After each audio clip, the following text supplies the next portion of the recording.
So, this is going to be not as streamlined as a game I normally run because we're going to be stopping to intentionally break things and Oh yeah. test things out and verify rules and all that stuff. So, apologies in advance. Um, all right, but there is an actual ongoing storyline here, because God damn it, there has to be. So let's get into that. Um, you guys are at the Rune Hall, which is located underground and northeast of Warrensville in the heartlands known as New Valoria. Magic has started to wane, and the Valorians are concerned that without the power of magic, they will not be able to survive in this harsh and dangerous new world.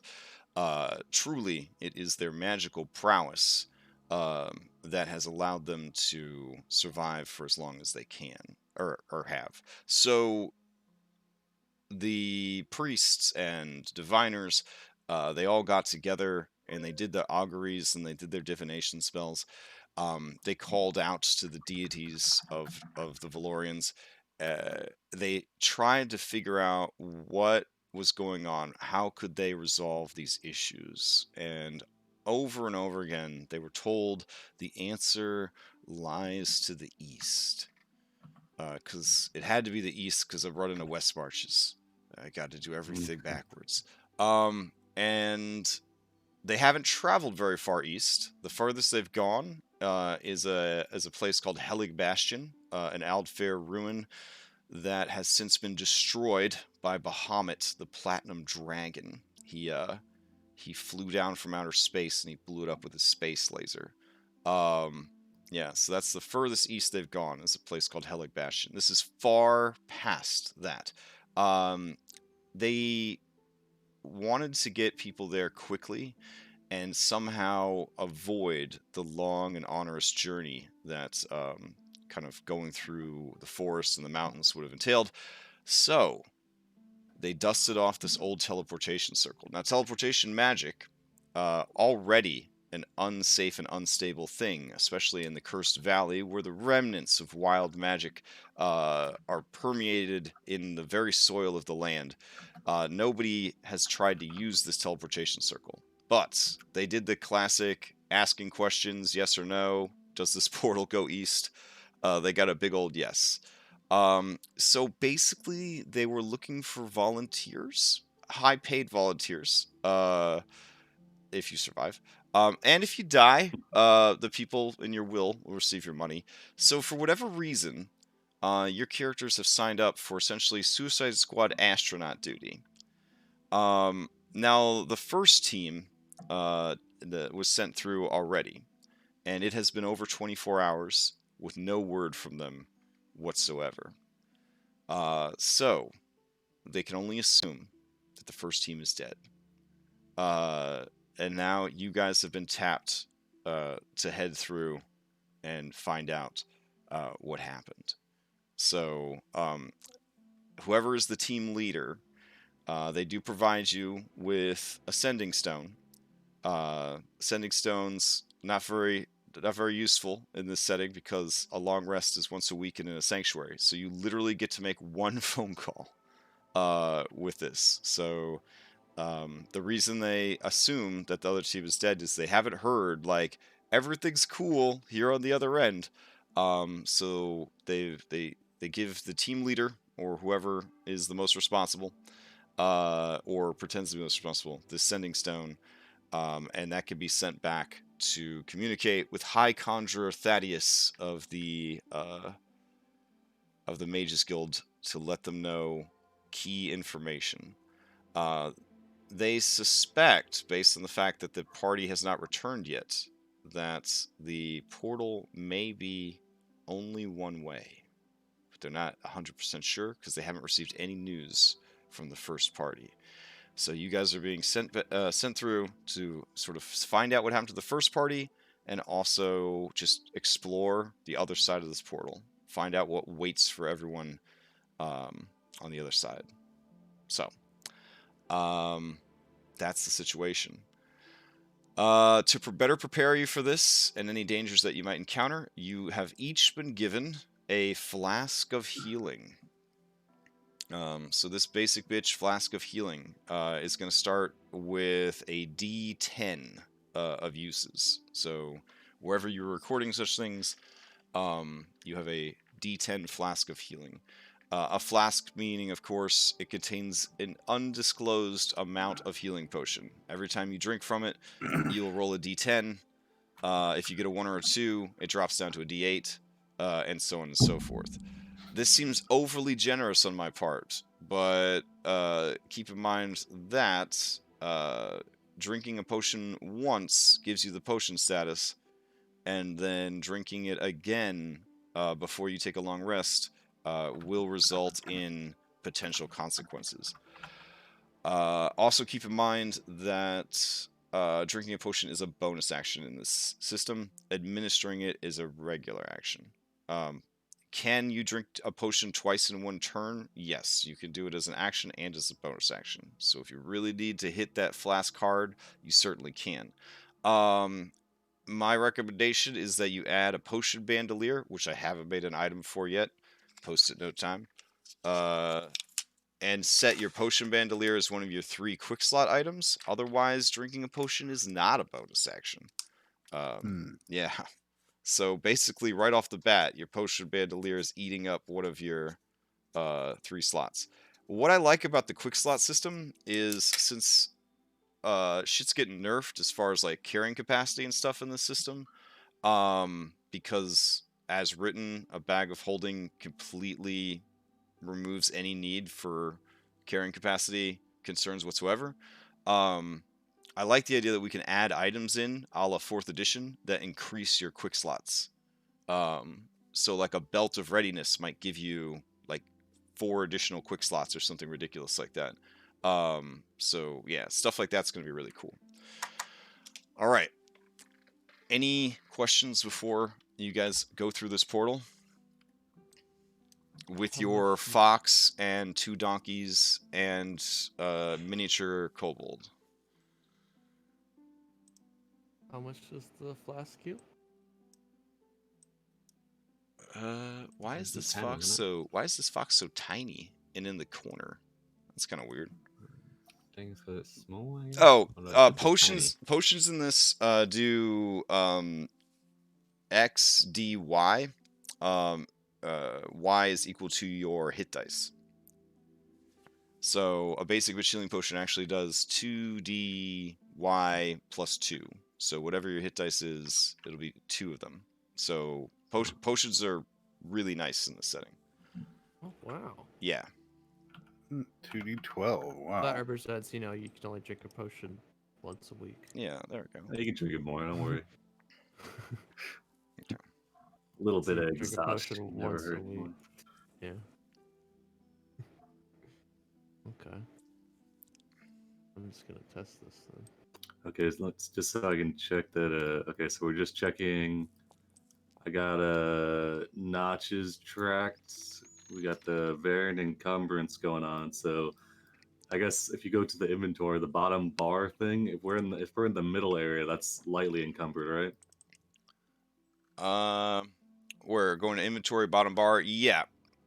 Okay. So I'll be at 20 feet movement.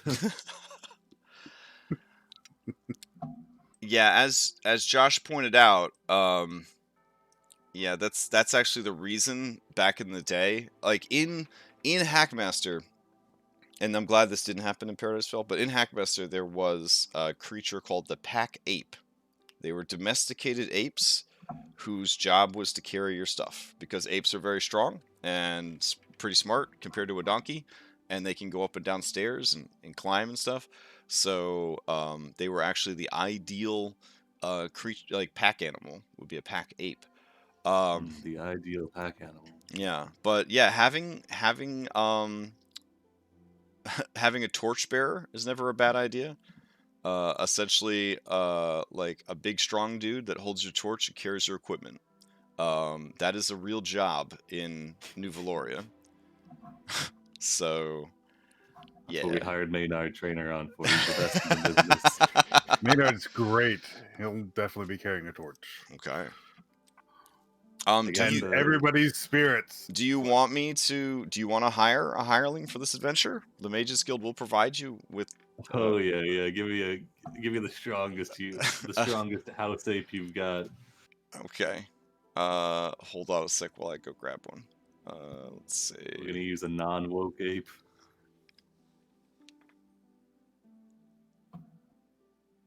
Just like generally horrible to people that don't deserve it, or what?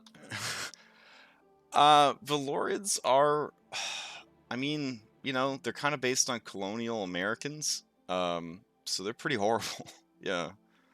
They're doing, Oh god. yeah, they're doing whatever it takes to win. Essentially, is Valorian culture. It's our God-given right to settle these lands. Mm-hmm. Mm-hmm.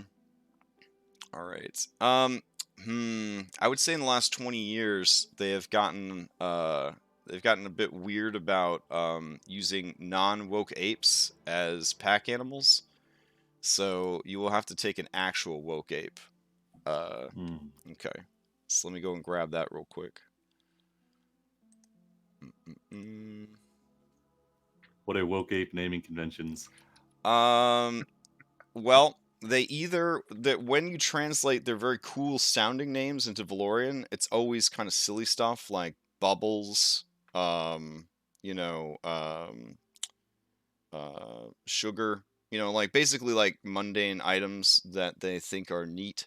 Or they take a Valorian name to culturally like adapt essentially. So a very popular name among woke apes is Kevin.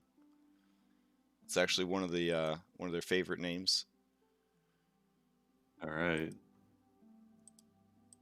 We will look for one that's named Kevin then. Okay. Sure. We want the best. All right. This is the first Kevin of season 2. Nice. All right. Let's see.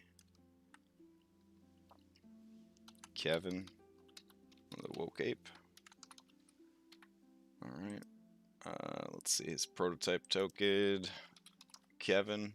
And then his this. There we go. It was also thanks to Paradise Vale that I learned how big a gorilla's penis is. So that's thank you, Paradise Vale, for that one. Not too large, honestly. Yeah, they're like maybe 2 or 3 inches tops. So all right. This is sure Kevin. Kevin is ready to help. Nice. And I will turn Kevin into, this is a good opportunity. I'll turn Kevin into an item sheet. Yeah. So let's see. How do I do that? I go to sheet type and I change him into a loot sheet. There we go. Give permissions to everybody. Oh, I didn't know that closed everybody's sheets. Oh, does when you it? did that. Okay. Yeah. Well, now we know. Now we know. Opt-out sheets. I think if I gave everybody permission, you should be able to put things in and out of Kevin. Yep. Can see Okay. Kevin. Okay. All right. I love turning characters into loot sheets because all their attacks show up, including multi-attack and fist and bites and all that stuff. Yeah. All right, I'm passing Kevin my Dungeoneers pack, aside from the rope. Okay. Now the mules I'm not gonna turn into because Zlipgat, all you have to do with that is open the sheet and open the sheet. You're gonna want to not open the local sheets though. You're gonna want to open them from the Actors tab, and then you would just drag what you don't want to carry onto the mule, and then delete it off your sheet, and then vice versa if you want to drag something off the mules onto yourself. So. All right, I can't wait to see what horrible ways these donkeys die. And I can't open the mules as sheets. as character You sheets click on them and nothing. in the Actors tab, if you double click. Yes. I also can't open the donkeys. That's really weird. Well, I can't open I your have it fox marked either. down on... No. Wonder what happened to them. I can't open them.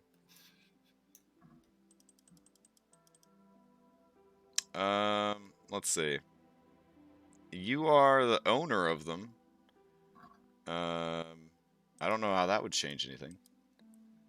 Alright, let me drag out a new fox and see if maybe I broke it somehow. Yay, playtesting. Let's see.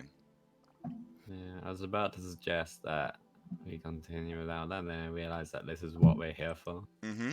That's the sad part about it, yeah. It's like, no Yeah. matter how much you want to move forward, we have to get all this stuff working. This is. Alright, let's try again. what we're I'm doing. gonna do a mule. Wait, oh, now it's making my mules as... Oh, because... Did you change the default sheet when you turned the ape over? Yeah.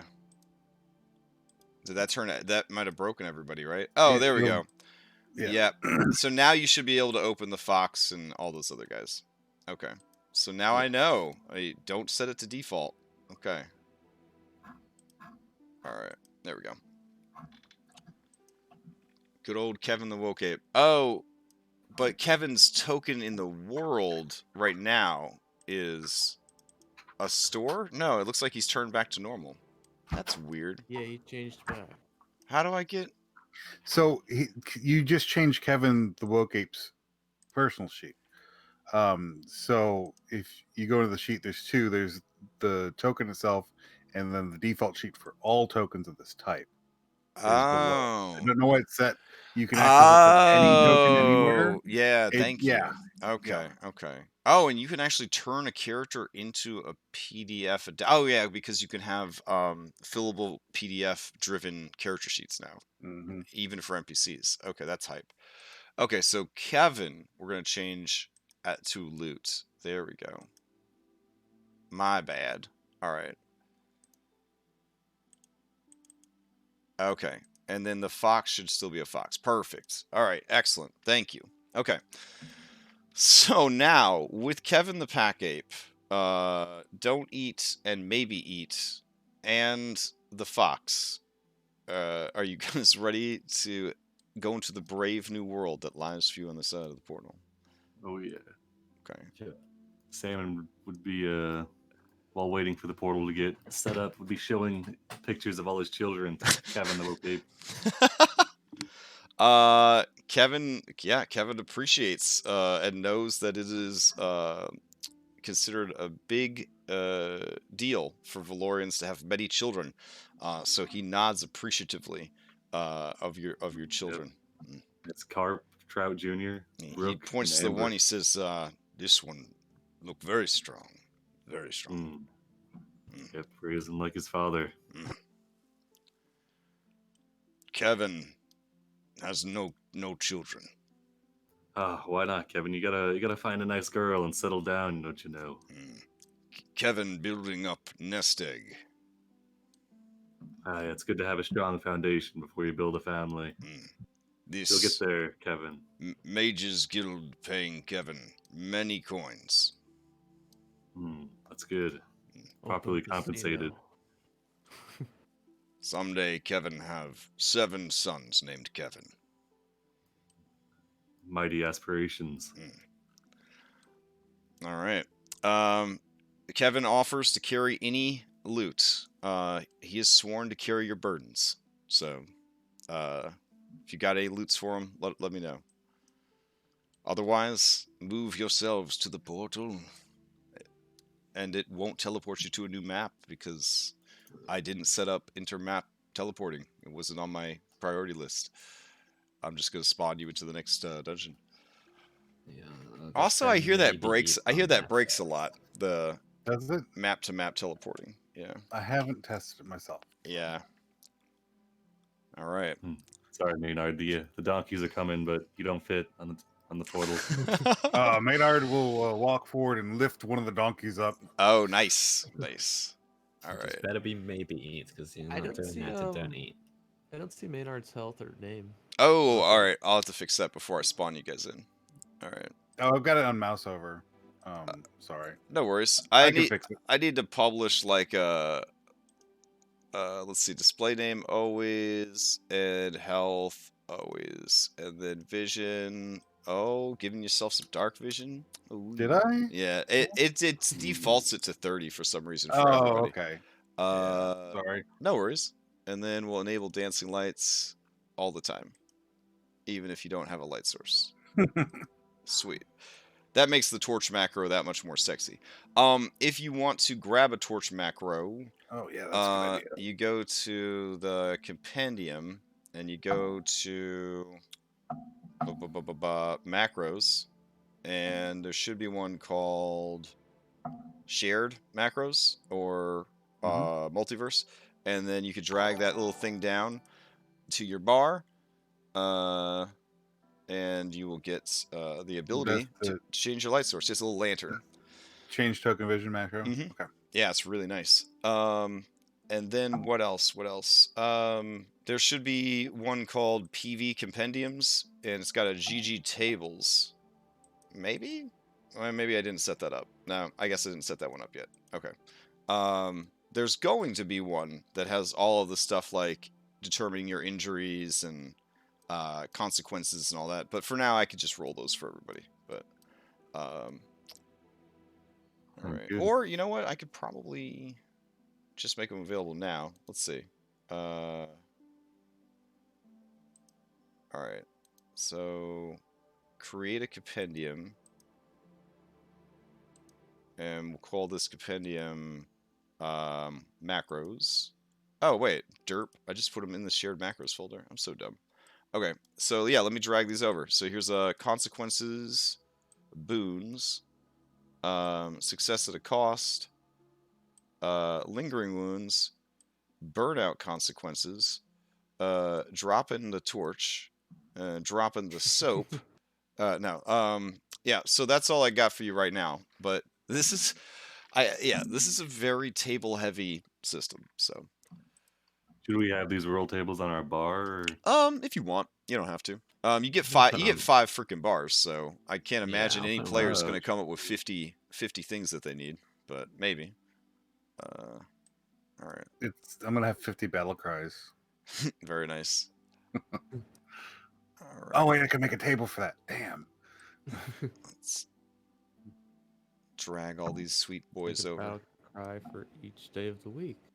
Let me get a name generator for all my children. Nice.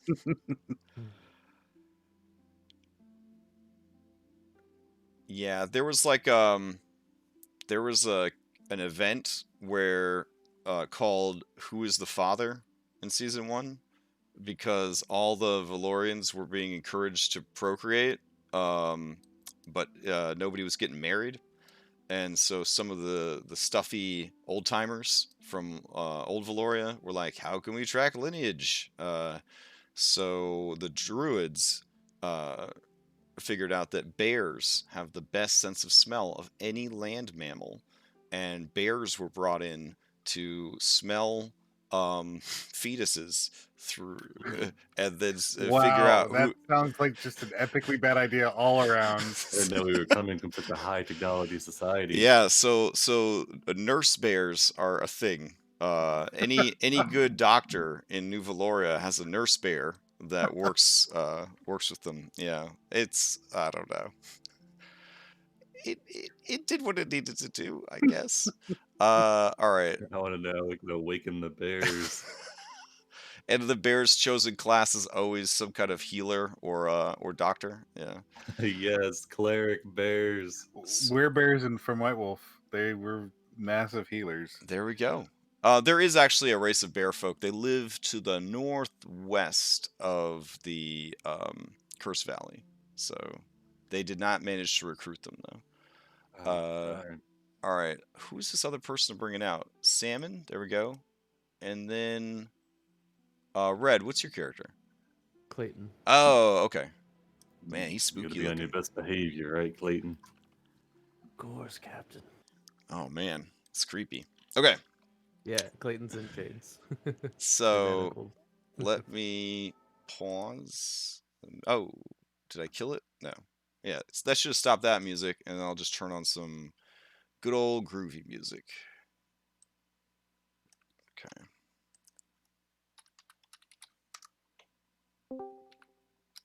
Does anybody else want to be responsible for carrying the sending stone, or should I start on my sheet? I mean, if you're being referred to as captain, Maynard will think- also refer to you as captain and let you have the setting stone. So Oh, nice. He calls everybody captain. I'm just town Oh. guard number 22. As a nobleman, I think I should be in charge, so I'll take that. Mm. logic Yeah. checks out. Are you actually a nobleman, small lizard? I'll lift up my signet ring to prove it. Mm. Well, I Does guess it- does now it we're look escorting official? this noble kobold. Does it look official? I gotta know. Is It does. Okay. It would not look like a kobold's ring. It would be like worn as a bracelet. I'll give you the sending stone then. Yeah. I Sam have and got a respect authority. scroll. Have a scroll that very begrudgingly gives me the lands of Hohenstein. Oh, apologies, Your Grace. Here, take the stone. I'll take it. All right. Let me. I preloaded the scene for you, so you should just magically appear. Whoa. That was a dragon. I have a tendency to die with really important items on in games, by the way. So You are the noble, though. It's your responsibility to die in scary situations, without holding all of the good stuff.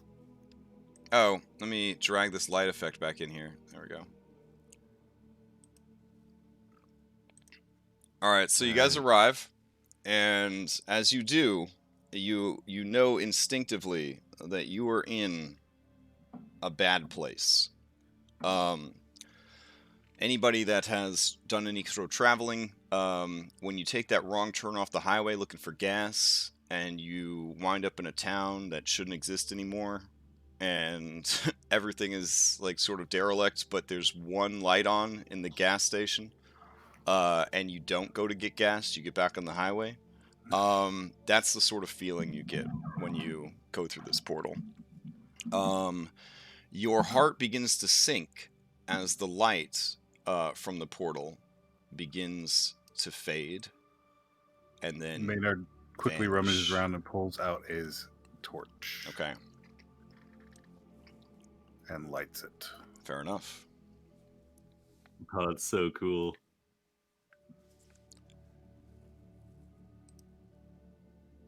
Dancing lights with the torch, nice. Alright then. I'm gonna turn and pull out the big set of keys and unlock Clayton's restraints. Yeah, he rubs his wrist appreciatively. Ah, finally. So we don't Can need I have another my event like that. axe? Oh yeah, I'll give you the axe too. So that we don't need another event like that orphanage. Keep it humble. Of course. Who joined us 17 here? Who joined children. us? Oh, Gyoza joined us. Gyoza, you can't play as still. He's in the A team. He would have too many secrets to impart on the B team. But I have a kobold rogue you could play. Or you could play as Kevin, the torchbearer. Yeah, you could play as Kevin the ape. He's pitch perfect. Nah, Kevin. Damn, I look at actually wanted to see a rogue in action. So could you play Drag Claw Ripper? Sure. Okay, let me make sure Drag's set no. up properly. Because he comes stumbling through the portal. No, he comes crawling out of Maynard's armor. Yeah, he was always Out of there. my backpack. There we go. Yep. So I'm not sure if Slipgat's got a copy. So, Should I just grab Drag, one, or- your backstory is you are a wanted felon, and your criminal record was so bad that you did not qualify for suicidal astronaut. So you have essentially snuck your way into the B team. That's the yeah. situation. You got to sneak into the B team. Ooh. All right, where did Drag go? Oh, there he is. Okay. So Drag is this handsome fella right here. Oh, he's fluffy. Yeah. Awesome. I'm still seeing Hello? Phil's dead body. Oh. But I guess that'll just have to be. No, I'll Dead just body, you say, huh? I could delete that still for now. It'll remember his stats for next time. All right. All right. Yeah, because that's distracting. Oh, for sure. So, as Maynard is rummaging around to pull that torch out, he pulls out a kobold, sets it down without realizing what he's doing, and then pulls out the torch, lights it, goes, "Who are you? Where did you come from?" Oh, sorry, Crash. I've also got a Bilgrot playing shout ghost icon, Where? like right here. Oh, okay. My ghost was just flying around. See it? I see it. Thanks. All right, there we go. Spooky. All right, let's see. Where is Drag Claw Ripper? We got to give Gyoza ownership. There we go. A second nobleman. I'll bow.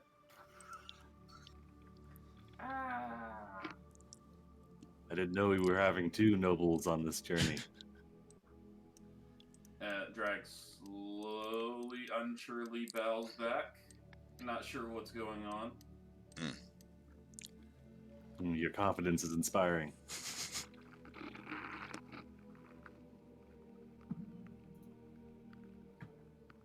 All right. All right.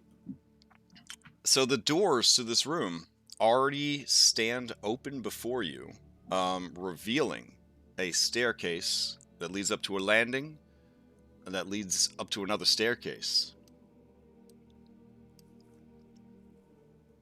Shall we sally forth?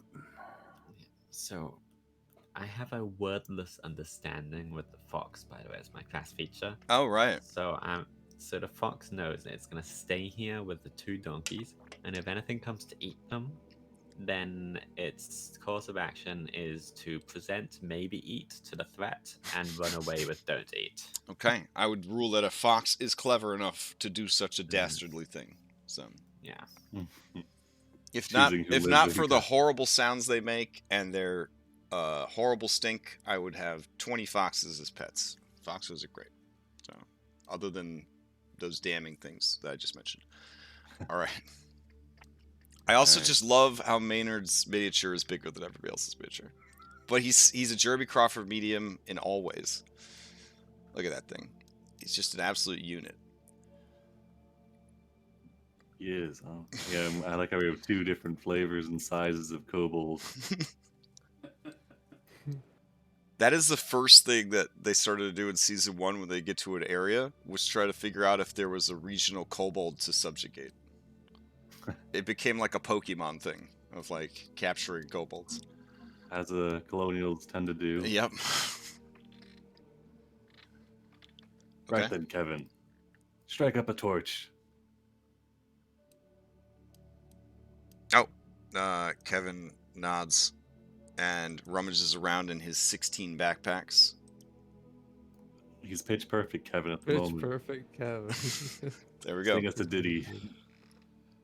He does. I am not pitch Ah. perfect, but it's basically there is a very popular opera house called the Mousekin Theater, and so he sings you something from their latest musical. So Excellent. yeah, the Trials of Terab. It's the life and times of Terab the sorcerer. So Gotta keep morale high. Right then, Maynard. You are the largest, and Maynard will creep out and peek around this corner. Okay. Maynard, you see a room before you that has about an 8-foot high ceiling, so pretty low ceiling. There are looks like alchemical supplies, basically like small cauldrons, beakers, that kind of stuff. There is a shelf. It looks like it contains scrolls and books, though most of them have given way to decay and the ravages of time. And yeah, it looks like they did some heavy-duty magic stuff in this room. You also see there is a wall missing up here to the right that has been slid to the side as though a secret door was revealed. And there is an open door on the, we're just going to call it the western side of the room. So don't invest in a magical compass, because I'm always going to tell you what north, south, east, and west are in the dungeon. So I'm just gonna definitely go look for the opened door, the secret door on the side, and like peek around corners and yeah, sure. make sure there's nothing dangerous in this room before he motions everybody else come in. Okay, as you do, and as you kind of make your way past this pile of rubble, the pile of rubble attacks you. Oh, is this a mimic rubble? Yes. Yes. All right. All right. Oh, nice. This is the famous rubble. Oh my god, that's some crazy looking rubble. Right. So the rubble begins to take on a much more monstrous form. Let's see. Bringing up them rubble stats. Maybe. I am double. Oh, I'm paused. Maybe that's why it's not opening. Kevin, stay back. All right. So this will be popcorn initiative for everybody. This is a blue-haired mimic.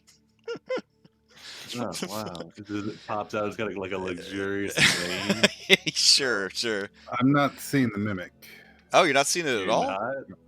No, I don't Wait, see you're not seeing this? I know. I don't see any token right there or anything. Oh my Okay. god. Okay. Maynard is blind. I don't Got his know. reading There's a glasses. critical hit card from the old system. Let me Oh, see. See no. mimics. I'm selected. I'm looking through your eyes. I could see it. I lost connection for a moment and it reconnected. Okay. So I don't know if I just need to reload or something. Yeah. Try try reloading. refreshing your Okay. your browser.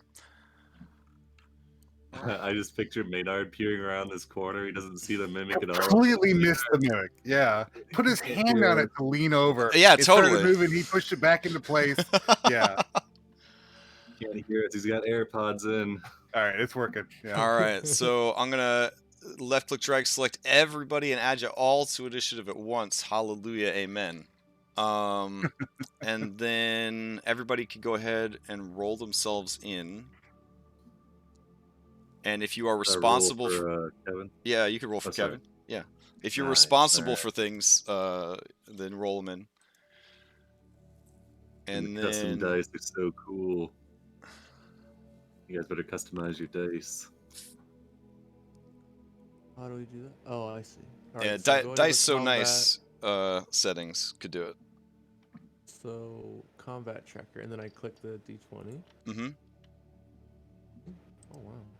Okay, so this mimic has a unless you had a passive perception of a 20, you would not have noticed this mimic, and you would be surprised. So it will essentially get a full surprise round on you guys, which is weird with popcorn initiative, but you know we'll make it work. So I hit begin combat, then we hit the little lightning bolt to open up the popcorn initiative.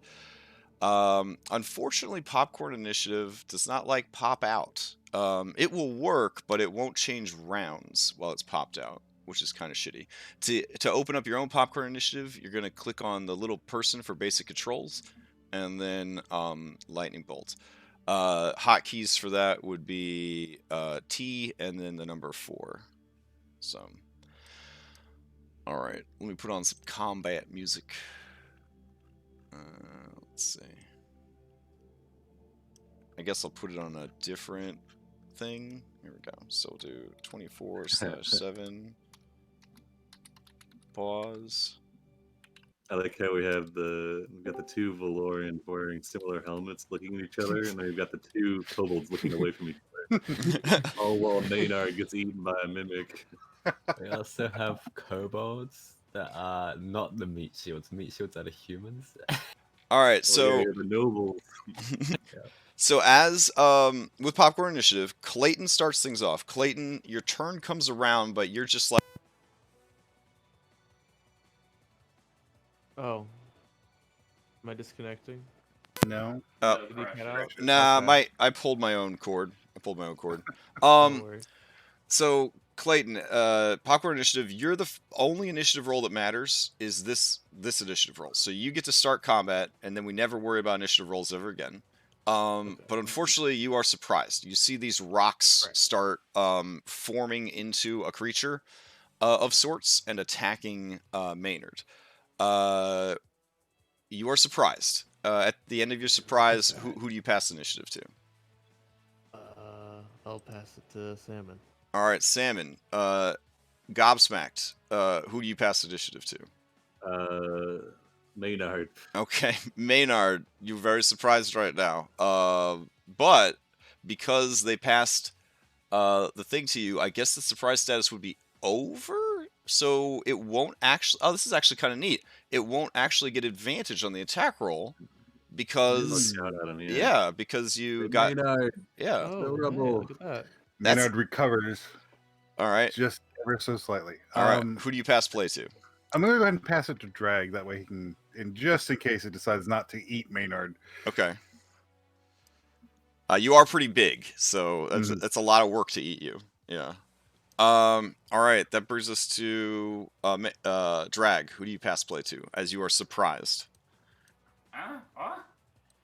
Pass to Pitch Perfect Kevin. All right, Pitch Perfect Kevin. What do you do? Your picture for Kevin. Your Sorry. contract specifically states that you do not have to do any fighting. You just carry things, carry torches. That's your contract.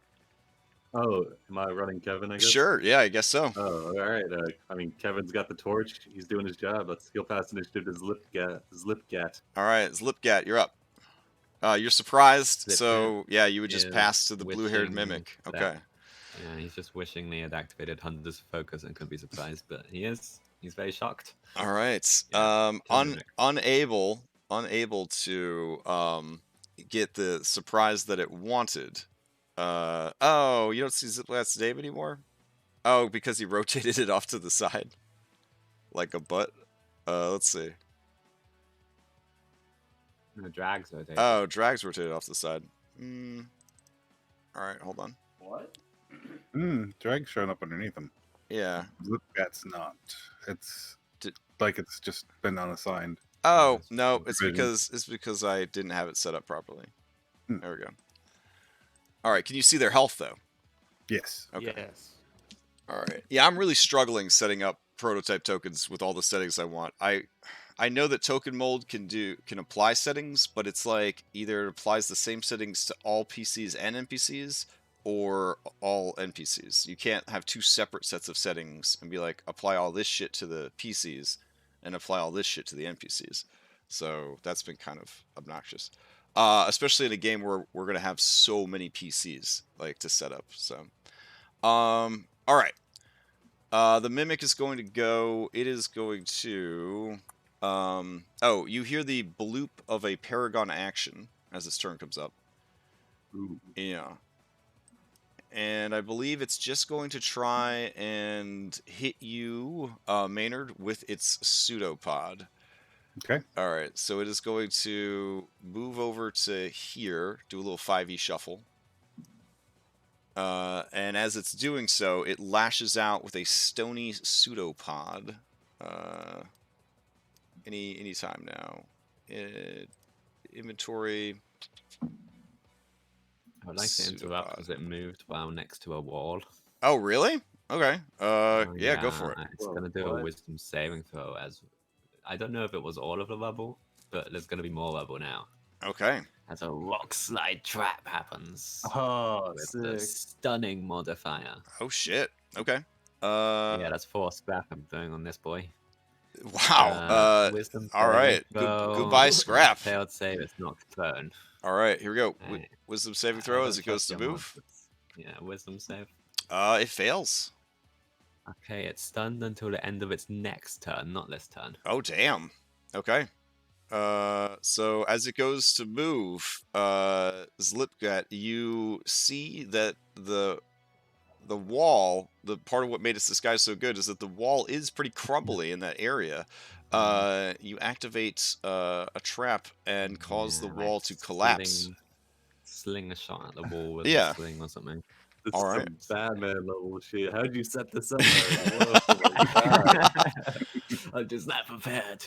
I guess the portal's not All right. Yeah, it is stunned. Okay. That brings us to the next exchange. It is going to pass control to Zlipgat. Alright. I'm gonna scamper up the wall. I don't know how big the ceiling is here, but I'll be like at the top of My the next roof. exchange doesn't have any characters on it.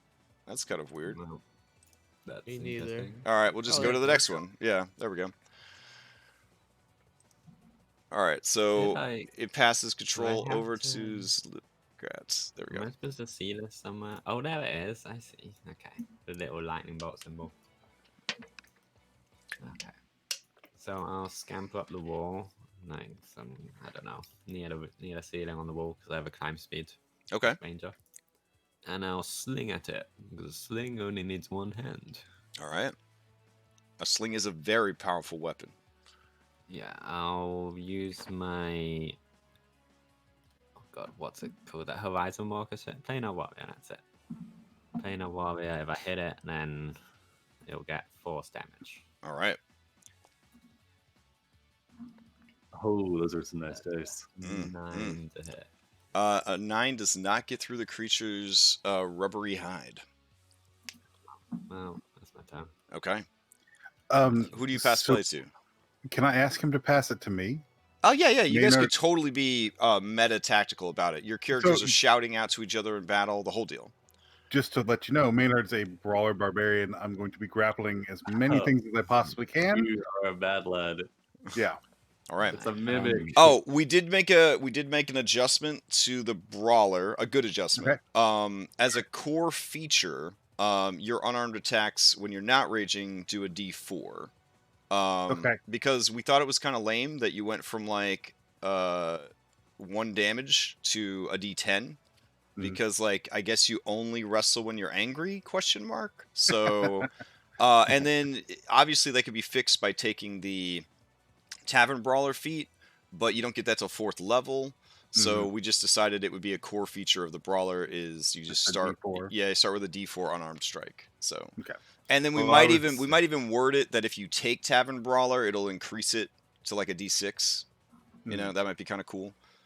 Yeah. All right. And then Fury pushes up to 10 and then 12 at 9. Right. Yeah. So before I pass it, quicker than it is also prone because the trap makes it prone, and then the stun. Oh, so you actually got a fumble there. You got a fumble because you have it'll be balanced out because it's stunned to normal. Got it. Yeah. All right. Just so people know it's also prone. And all right. Who really wanted to take that turn? Because I'd pass it to them. All right. So who you passing it to Maynard? Okay. Okay. It's on the ground. Mm-hmm. So Maynard is going to toss his torch to the side. All right. Like ending up over here. I'm not sure what you want me to do for that. Oh, I have a token I can drag. I have an actor I can drag out for it. Okay. All right. Are you gonna roll on the GG dropped torch? I am because you did throw your torch down. I did. So you're gonna use the light thing to turn it off for yourself. Nice. And then I'm gonna go grab a torch and toss it down. Where do you toss it? Generally. To Maynard's right. Like if he's facing the token, it's going to be over here. All right. And then we roll to see what happens.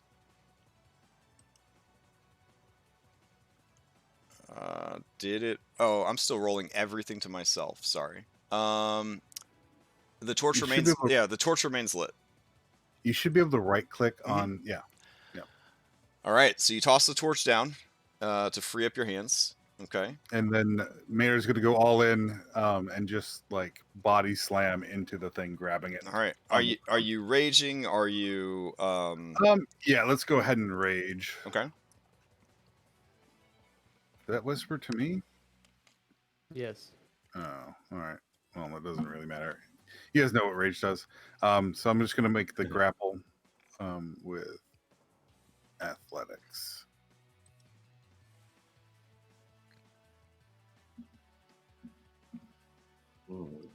You switch. I think if you click right above the chat block, you can switch it from private roles. Yeah, there should be a drop down right above that's chat. Right, because I was messing with stuff when I set the character up. That's right. That's why it's set that way. Okay.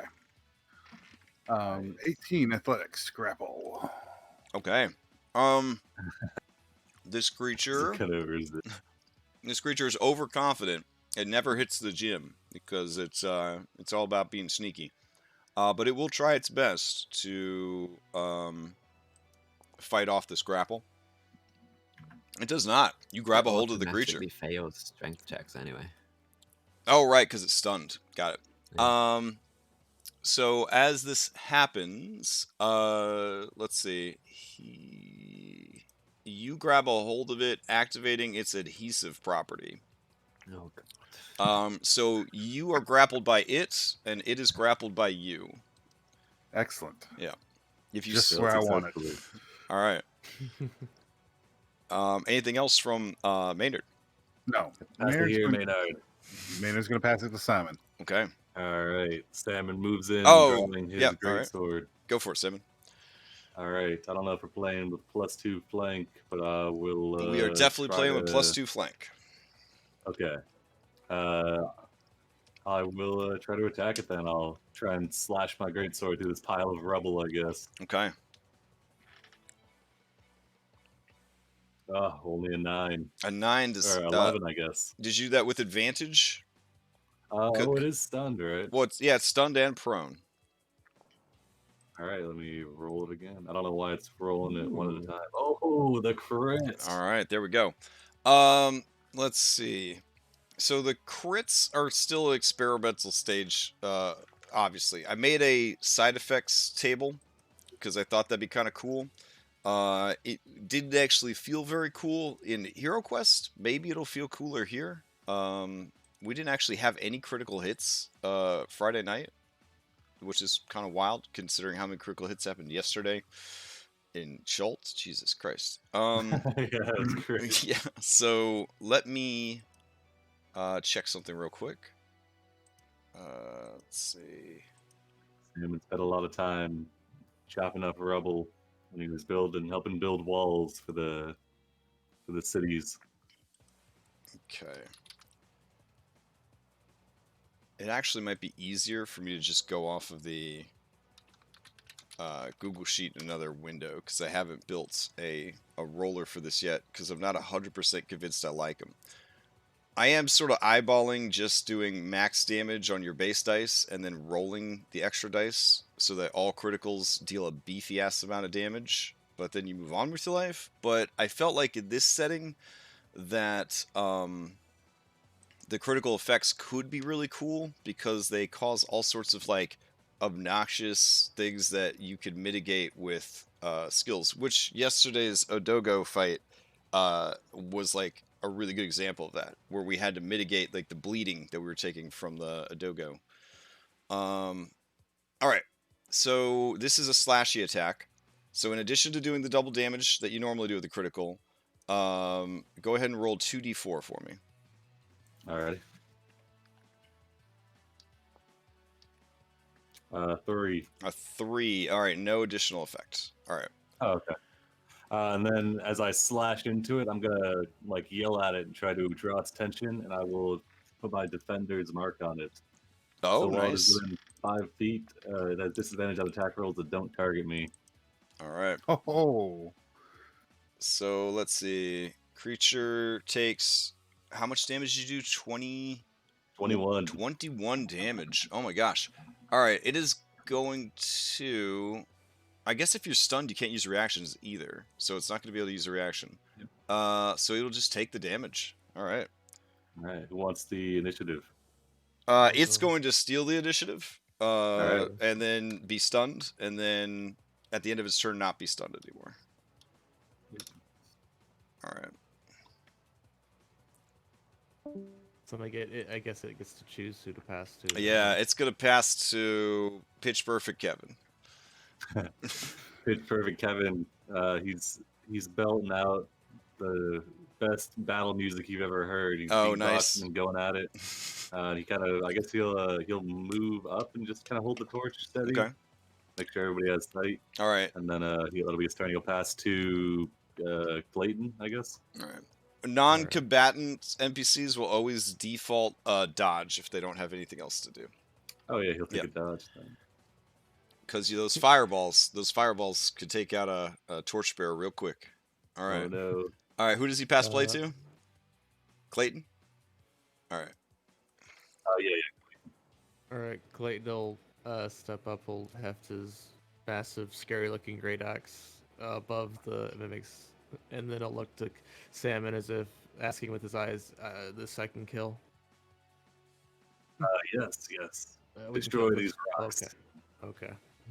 And I will attack it. And its advantage. Yeah, that's a Alright. hit. And we'll do regular. Alright. So Oh, it 5 is damage. actually not advantage because it's not stunned anymore, and mimics are immune to prone. Immune to prone. Yeah. Oh, okay. Apologies. So your first so I- attack would have been a 5. If you Oh, click on really? it, yeah. If you click on it, you see the Oh, I two see. rolls. Yeah. Okay, so I probably didn't even hit it then. You would a You 10 have total 12, that right? wouldn't have hit. Oh, Oh wait, the- you have with mine. the- Yeah, you have flank though. So 10 plus 2 would be 12. 12 is its armor class, so that would hit. Nice. Okay. Alright, so just 5 damage, and then I'll I guess I'll pass to drag. Right? Okay, yeah. Sure. All right, drag. Understood. You're up. It seems I've ended up in a dangerous place. 5, 10, 15, 20. Drag will come up and behind Salmon, stab it with a short sword attempt. Okay. Watch out, Your Eminence. This wall's acting feisty. Oh damn. Yeah, that is a critical with sneak attack critical as well. I mean, out of curiosity, roll 2d4 for me.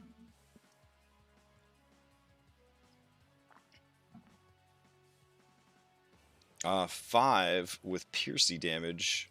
Let's see.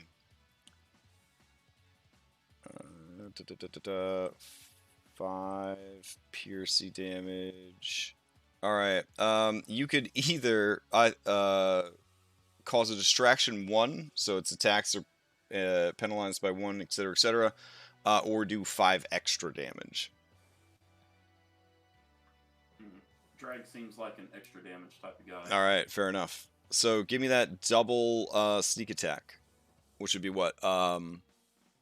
At level 3, it'd be 2d6, so 46. Oh my god. Also, it doesn't look like it added my dexterity bonus to the short sword damage. All right. To do that, to fix that, you would go into your character sheet. Let me see if I can get it open. There we go. And add it to that inventory, and then under short sword, you do have it equipped, but you'd go to edit, details, and you go down to see what ability it would go to. For some reason, it's probably defaulting to strength because it's a melee weapon. So in the drop down where it says ability modifier, we could just select dex, and that should fix that. Is that under details? Yep, tab under on the details. sword? Yep, details, and then you go down to weapon attack. Did you already switch it? Yeah, I switched it for you. Okay.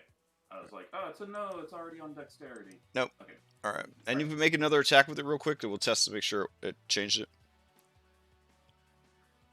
All right. See, I wonder if it would be beneficial to have short sword, comma, like F, you know, for like finesse or whatever, and then regular short sword, or I don't know, some way of like having 2 different items that are set up 2 different ways. But it'd be nice if it read that it's a finesse weapon. It would use dexterity. Mm-hmm. Yeah. It looks like it's doing it now. Yeah. Yes. Okay. Cool. Yes, it is. All right. Just- How do you kill? How do you kill this blob of rock and Elmer's glue? Yeah, Drag will come up behind Salmon and say, "It looks like I found myself in a dangerous place," and then he'll attack the mimic and say, "You're in the way," and he'll just stab it in some secret critical hit spot. You know, he found the glowing glue the circle, the glowing blue circle, just stabs it. Okay. In doing so, the creature lets out violent farting sounds as its physical form begins to lose definition, and it turns into just a huge pile of Elmer's glue. That Maynard is covered in. A little bit, yeah, a little bit. He grappled it. All right.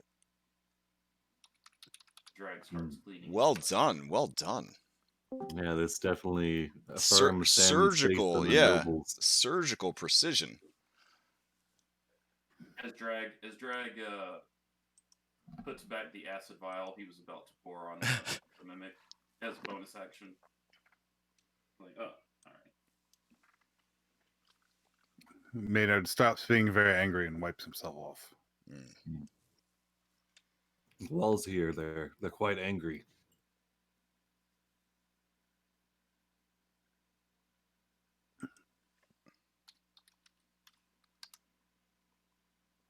I'll walk What? over and pick up this torch again. Okay. Is Should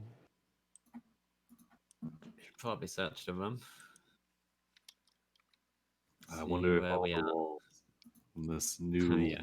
world are as aggressive as this one. Okay, stay away from the walls. let's Sam goes to investigate. Oh, remember, you can loot everything you kill in Paradise Vale. So if you wanted to try to loot the mimic, you could try to do that.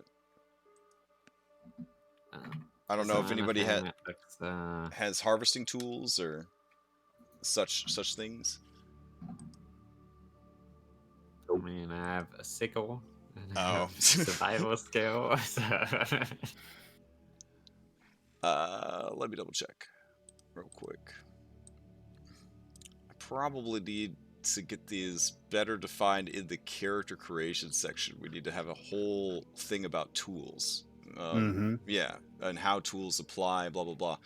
All right, harvesting checks. There are a few ways to harvest the monsters found in the world. Okay.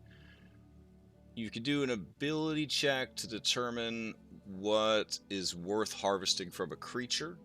Okay. And then you could do a harvesting check on the creature. Alright, and then without the necessary tools, the character might be unable to fully harvest the monster in questions. The set of tools needed, if any, is up to the DM and varies from monster to monster. Alternatively, the DM can introduce Harvester's tools as a type of tools that are general goods for all creatures. Now, harvesting time is another thing you have to consider. Harvesting time is based on the size of the monster. So a large creature like this mimic would take 2 hours to harvest. Yeah. But in this case, the mimic being an oozy type monster, I don't know why they don't qualify as an ooze. I feel like that's kind of rude. I would say alchemical tools, like alchemy kit would probably work. Or harvesting tools. I have dragon chest proficiency. So Okay. I'm sure that'll help. Dragon chest, nice. All right, you get the board game out. Okay. I mean, yeah, Sam's not interested in harvesting this foul creature. All right. So as you look around the room, this is a great opportunity for party check. You could do a party check investigation of the room. So whoever has the best investigation, and whoever has and training, of course, and then whoever has the second best investigation and training should do the second check, and that'll represent the big helper rule, because each of you is responsible for one of the d20s. I love that so much. And then if there's a third, fourth, fifth, etc. person who's trained in investigation, you can add a +1 to that. I would treat any ability that provides like a bonus to investigation as training in investigation. So if for whatever stupid reason you took insightful but didn't have, which one is it? Perceptive? The one that gives you a bonus to your passive investigation. Observant. Observant. So if you had observant, but you weren't actually trained in investigation, I would still treat that as training in investigation. Now, if you're in a group and not a single person is trained in investigation, then we would just do a party check where the 2 best non-trained people would roll. But you're always going to default to the trained people. This is a real smart-looking party. Got a couple Yeah. barbarians, fighters, Drag is rogue. investigation. Oh wow, okay, all right, drag. I default once again to the noble.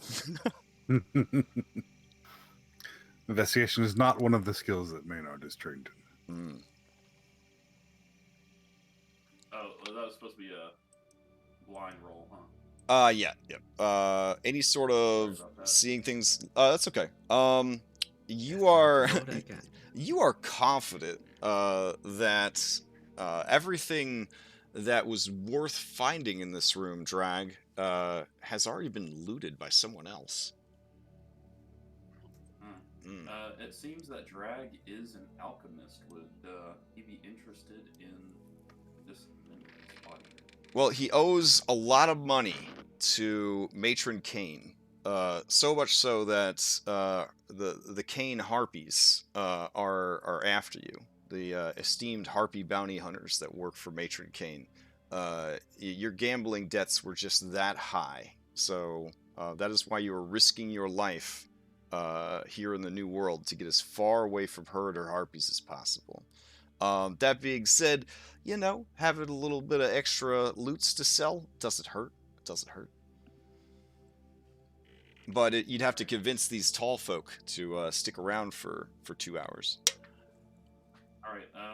First, I'll roll to see if I'm interested in anything on this mimic, I guess. Okay. But as an alchemist, not as a like a harvester type person. Mm-hmm. I don't have any. Oh yeah, you could do a general appraisal, right, using alchemy tools and intelligence to see what you could get off of the mimic. That's a smart idea. Then you know if it's worth the 2 hours or not. So intelligence roll. Mm-hmm.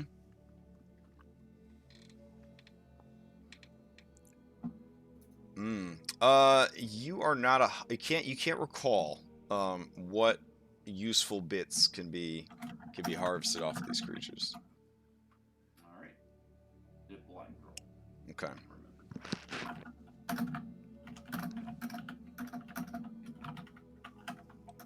Man, that is a All right then. aggressive keyboard. All right. So, everything else that's in this room has been so ravaged by age and decay that it is of very little use. I think the only thing that would still be lootable in this room would be one of the small cauldrons is still serviceable, and there is this very slender skull here up on the shelf. Slender. Yes. I say slender because it definitely has a more delicate build to it than the skulls that you guys are used to seeing. I've seen a lot of skulls, and this is a dainty skull here, and I'll hold it up and show it to the boys. Mm-hmm. A medicine check would probably reveal a bit more about it if you are curious. Oh, Yeah. Maynard will Trained make in- that medicine check. All right. Make it blind so that if you get really bad, I can give you misinformation. Okay. I'm also trained in medicine. Or is this just a? Oh yeah, you straight guys up, could you guys could put your coconuts together there. So Let's each of do you it. said, yeah, each of you Think said of this blind roll. puny skull, Maynard. So I should privately roll one of the d20s. Mm-hmm. Blatant coincidence. Okay. Maynard, your right here. first instinct is that it is a lady, maybe a lady child, who never drank any milk. It has really bad calcium deficiency. Salmon, you believe that this is actually a pretty intact skull, and that the person did not have any such issues, but whatever race or species the skull came from would be possessed of a much lighter frame than woke apes, Dunduran, or Valorians. Perhaps a race easy to subjugate with such small heads. Oh, jeez. Weak bones. They need strong rulers, I think. And I'll place the skull back on the desk, I guess. Actually, I guess I'll hand it to Kevin. I'll say, throw this in the bag. We Okay. might need this later. Be very careful with it, Kevin. So this it is might break inside the bag. Ooh, Weak bones. Kevin is way ahead of you, and like a Michaels employee when you buy a scented candle, an off-brand scented candle, he starts wrapping it in paper. Starts wrapping it in Oh paper. my god, the professionalism is exquisite, Kevin. Very nice. He adjusts his name tag that says, "Hello, my name is Kevin." Is he wearing a little vest? He is. Is it a very fancy vest? It is a very nice red vest. Yeah. Maynard is besotted with Kevin. Yeah. Yeah. Very well spoken, Maynard. So he goes and he wraps up the skull. This is a great test of a lot of features. If you could for me, Salmon, go to the Compendiums tab. Go to the items compendium. It should say items shared multiverse. Alrighty, got it. And when you click on it, it's gonna make you feel like your computer's about to crash. And then it will open up a little menu, and you're gonna search for Skull, because I'm curious if Skull's even in there.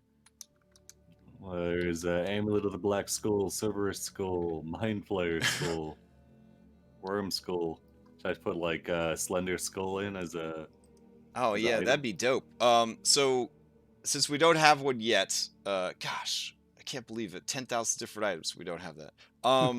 So I guess I was gonna see if you could drag it from there into Kevin, but I could test it, just see if yeah, it works. drag the Mind Flayer Skull into Kevin, and then just change it to Slender Skull.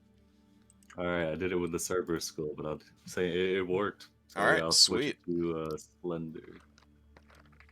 That is so cool. I like how you could just drag one thing from another thing and just have it work. It's like lighting cigarettes off of other cigarettes. And you can totally just drag items from other sheets. That you have I access know, to. it's so Like, cool. So if somebody has a better like potion flask macro, you could be like, "Can I just have that?" And it's like, "Yeah, I'll just drag it from there to there." I totally stole Kevin's fist attack. Oh, and nice. Reworked it for mine. So Alright. And with shared compendium, if somebody has a really cool setup, we could put it publicly for everybody to use, which is super cool. And then they can, if it's in the global compendium, then it's available to everybody in every game. Yeah, it's so neat. It's so neat. It's a different way of doing transmog. I kind of wish I could have this and the Roll20 transmog, because that would be like the best of both worlds, but it's still pretty cool. We'll get there. All right. So, what now? which way do we wish to go? There's this open door here. Maynard walks over and points. It looks like there's another chamber beyond with several more doors, or we can enter into the broken section of wall. It might be a tight fit, though. If we're tasked with finding the previous party, I guess we should probably follow the open doors. I would. There's plenty of them here. I would think that they might have been competent enough to open the secret passage. Why are these doors and going the other way open then? Did they explore both ways, maybe? Possibly. All right. Well, secret passage sounds more interesting, so. I shall lead the way. Excuse me, Drag. And Carefully. Maynard's going to like enter the secret passage at an angle so his shoulders can kind of fit. Nice. Oh It is my God. very narrow. It is very narrow. You're so huge. No one else is going. I'll Dragon's pick up. going to attempt to hide behind Maynard. So Maynard's going to just like edge his way along the passageway. He doesn't. I don't see anything, but that doesn't say anything either. Did you guys forget your torch? I reactivated it. Crash as controller token. Oh yeah, so. I could delete that one. Bloop. Yeah. So I'm going to just edge forward every 5 feet. And definitely These track crenellation- track your torches, because as crazy as it sounds, they're running out of torches in the A group. Mm-hmm. I've never So- seen that happen in Dungeons & Dragons. Maynard is definitely just like wiggling his way through these tight crenellations and just like rubbing the whole walls. His poor shirt. The ceiling continues to be pretty narrow, about 8 feet. The passage only about 4, maybe, only about 4 feet wide. There is a cell ahead and to your left. You're standing right next to it, Maynard. Mm-hmm. Looking inside the cell, you see that there are rings on the floor, indicating that whatever was held here was also then manacled or chained to the floor itself. A pretty grisly setup from your perspective. Does not seem to be anything interesting in there. With your passive perception and insight, you sort of look in. You do actually see, flickering in the torchlight, an old, almost ancient-looking feather. Oh, that's worth investigating and going in. Okay. So Maynard's gonna work his way into the cell and grab that feather. All right. Go ahead and give me a nature check, blind, as you pick up that feather. Oh, this is great. I'm not trained. You don't have expertise from your dibbly-doo or whatever? I took it in other categories. Oh, okay. You look at it and you think to yourself, birds have feathers. I love these blind rolls. These blind rolls are so amazing. All right. Maynard now has a feather. Fantastic. It's pretty big. You think to yourself, a big bird had this feather. Big bird feather. Big bird, Alright. big feather. Apes together strong. Yes. Gonna put it in his backpack and squeeze his way back out. Okay. Do you have like armor on? No, he's Maynard, rubbing his okay. shirt As against the wall. you move forward, you hear a squelch beneath your foot. Maynard looks down and lifts up his foot. You have stepped in poop. Give me a blind nature check to see if you can identify the poop. He's gonna like About lean that over one, and baby. sniff it. He's pretty flexible. For a big Maynard, guy. you are familiar with this poop, as the Mouseskin still have the bad habit of pooping wherever they like. It has taken years to convince the male Mouseskin to wear pants. Male Mouseskin have tremendously large testicles, and they are very proud of them. But it is considered undignified for them to be, swinging in the breeze all the time. There was a whole PR campaign launched about the health benefits of wearing pants. Mouseskin Theater was even paid off to do a whole production about the care and maintenance of your testicles and how pants were an important part of that. Still, 25 years later, Mouseskin just love to take a shit wherever they feel like shitting. Even though there's plenty of outhouses in every settlement, Mouseskin are prone to just shit wherever they fancy. So you've stepped in Mouseskin shit before. This is definitely Mouseskin shit. Was there a Mouseskin in the 80s? There was the famous Ranger Jojo. Aha! We are on the correct track. Mm. A Mouseskin has been through here, and then he's gonna start making his way forward some more. Okay. Would they really leave behind the feather as Crash, should glorious we as that? we come up with like a cameraman solution? Oh, yeah. Not even like a. It's not a big deal. I think last time on Friday I was using just a bunch of owls. Let me see. What would make a good cameraman? I mean, it's just a tight hallway. I'm just for later on. Okay, yeah. Let's see. Salmon's gonna expect the excrement as well. He's gonna ponder whether or not he needs to hand it to Kevin, Okay. or if this is not worth bringing with. Well, sure. Give me a medicine check to determine the quality of this feces. Blind, Oh, no. blind, of course. Blind, of course. I know, I I'm meant gonna to do delete it that blind. roll. Ugh. All right. Never happened. You can never know how good this doo-doo is. Oh. Yeah, I meant to do it blind. Yeah, you reach out a finger and you dip it in the feces, and you touch it to the tip of your tongue. Of You course. kind of roll the flavors around.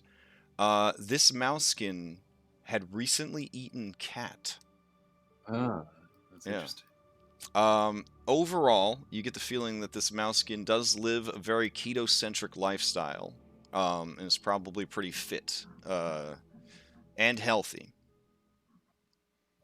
Yeah, I'll tell everybody. Yeah, he's very healthy, and it's in his prime.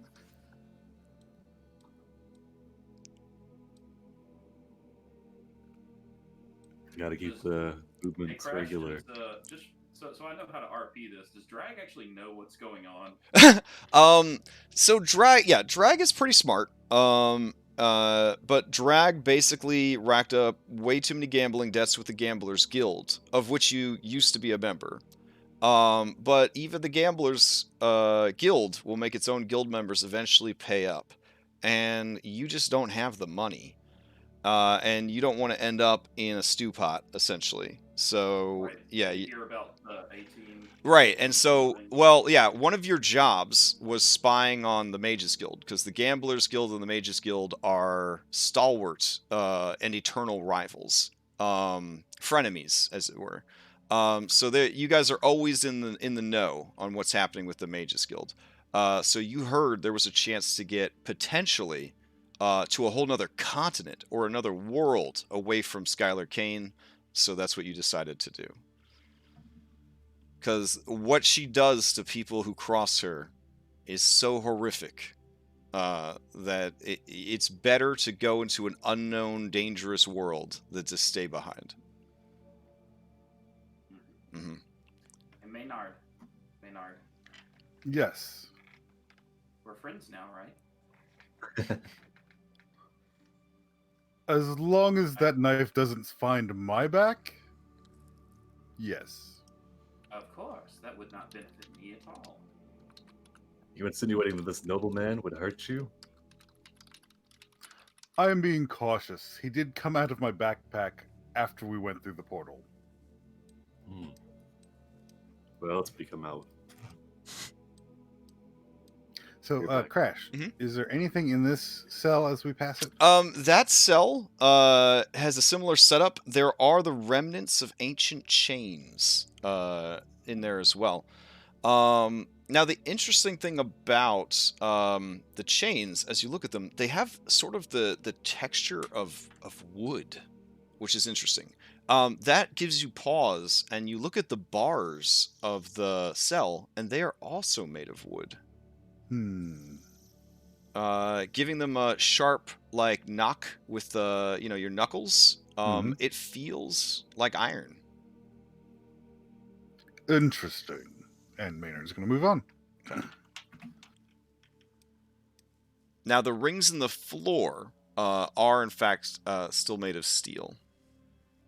But the chains themselves were made of ironwood. All right. You reach another cell. In this cell, you... Passive perception 14. I can just look at everybody's shit all at once because it's yeah. Oh, so good. So good. I never have to ask what languages people speak ever again. Oh, so good. All right. So the best perception we have is a 14, and the best passive investigation is a 13. So you're not seeing anything in these cells other than the rings, the occasional fragments of chain, broken stone tiles, that sort of thing. Okay. Maynard's just going to keep inching his way up. Okay. Up ahead, you see a passageway opens. It kind of looks like a door, but it kind of looks like it was not supposed to be obviously a door. You feel like perhaps it is a secret door that was also left open. Okay. Maynard's going to push his way into the room. All right. As you enter the room, you immediately notice that there are more of those feathers scattered about. Come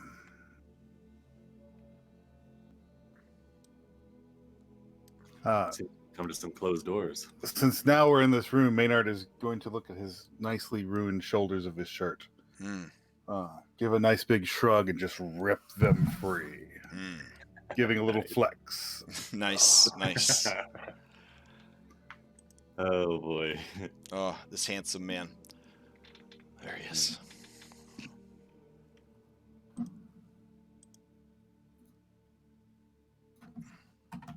Drag will go listen in. Now, in the room, on the northern side of the room, you do see that there are some busted crates and barrels. Some of the crates are still intact, but the lids have been pried open. There is a chest here, with the lid sort of flung open, and it is empty as well. All right, Seems Drag, like- give me a blind perception. Sounds weird to say. Okay.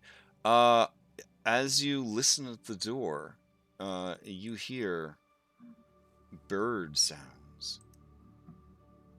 They kind of...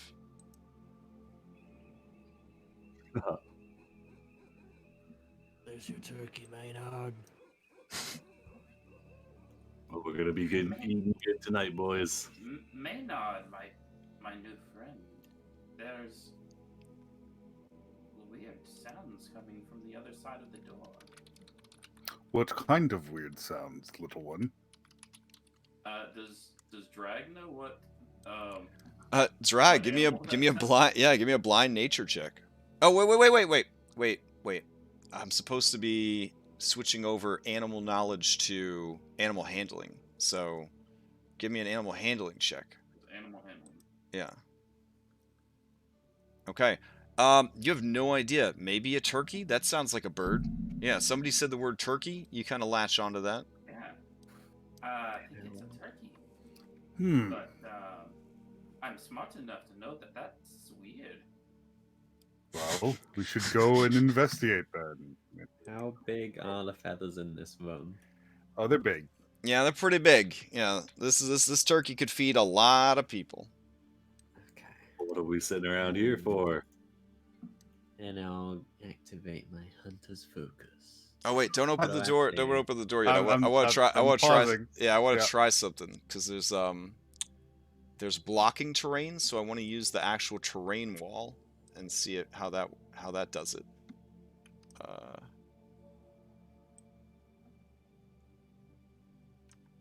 All right. The Valorians have Thanksgiving.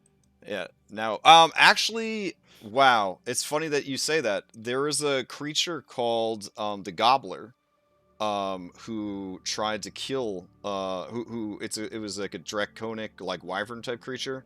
It did show up in Warrensville one year and start decimating people. And Edward White, a famous hero of Warrensville, did slay the beast. And now they do celebrate the defeat of that creature every year, and that's basically their equivalent of. I think that might be in the historical document.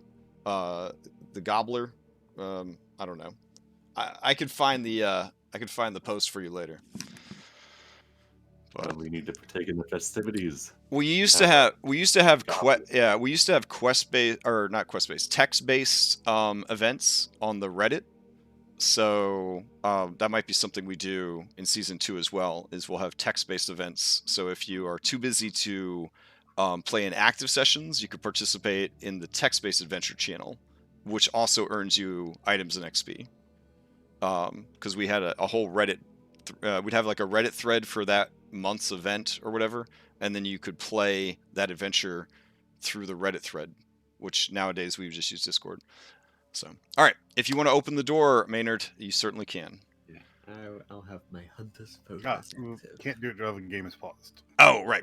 Sorry. Unpause.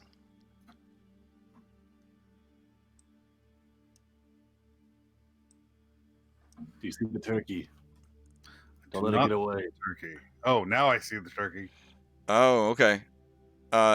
Yeah, as you see the turkey sees you. It lets out a terrifying scream and rolls itself into initiative. Mm-hmm. All right. Oh, nice. And you got the soundboard prepped. Soundboard prep. I used to, when Roll20's Jukebox was good, and I'm saying Roll20's Jukebox was amazing like a long time ago. It was amazing. Like I used to use that shit all the time. and then they did some kind of update to it, like I guess 2 years ago now, a year and a half ago, and it's horrible. It's horrible now.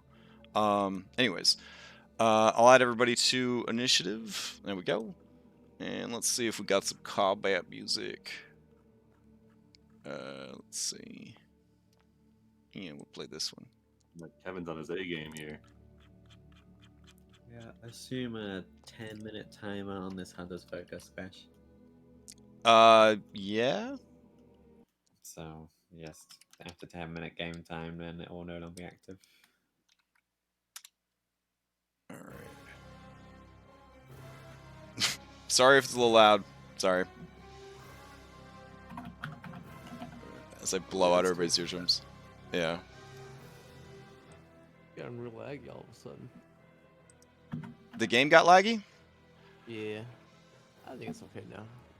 Alright, let's see. Maybe it's still the I just dice. loaded the track. Oh. Alright, so then we begin combat. We pop up the popcorn initiative. We don't ever need to look at regular initiative again. Allegedly. Alright. Oh, well, I do to figure out who goes first. Drag, you're up first. Maynard, my friend. You, I'm getting close. Okay, there we go. You seem to have frozen in time for a moment. What's going on?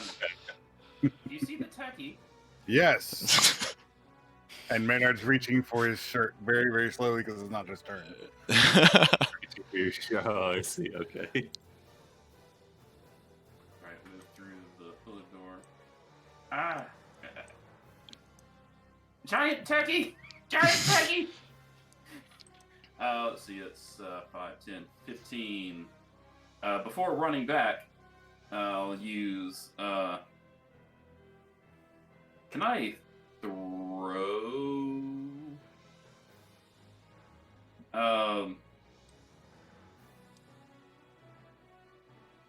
Can you throw caltrops, or do you have to? You spread place them. You next spread. to a 5-foot? Yeah, you spread them in an adjacent square. Okay, that doesn't sound like what I want to do then. Okay. I will instead throw, and in my surprise, Drag's going to panic and try to get back some, so he's going to throw an Alchemist Fire. Attempt to throw it right here. Oh, okay. And say to Maynard, let the enemy come to you. And then I'll run back a bit. Is that a bonus action? As a thief, yes. As a Yep. thief? All right, then I'll run back a ways. Item interact, put away my short sword. Can I do that? Yeah. Is an item, and then action, pull out my crossbow and ready a shot. Okay. Man, watching Thief makes me miss Thief. Short bow. Thief is so fun. All right, who do you pass play to? I will pass play to Salmon. Okay. You want the Alright. beast to like come to us, and you could even just give it to the beast. Do you want to fight the beast in this room or in this room? Because if we pass it to the beast, it gets to go. If you pass it to Salmon, we kind of have to set up a little bit. If you pass it to Maynard, I can back up and ready to grab it when it comes to the doors. It's just a turkey, right? You know. Mm-hmm. All right. Well, it's been. It's already been passed to Salmon. So Salmon, Alright. Never mind. what? Yeah, what's your? Alright. Salmon hears there's turkey, and he's not going to miss out on that, so he's rushing forward. Aha! We're going to be eating good tonight, boys. And I'll ready my action to attack it when it comes close. All right. And then I'll pass initiative to Zlipcat. Okay. Well, there's a turkey to kill, and I'm on it. So that's 30 feet. I'll get to this wall, and then I'll run 5 feet up the wall. So I got 35 feet of movement. As a free action, I'll mark this creature as my focus. What's it called? My quality.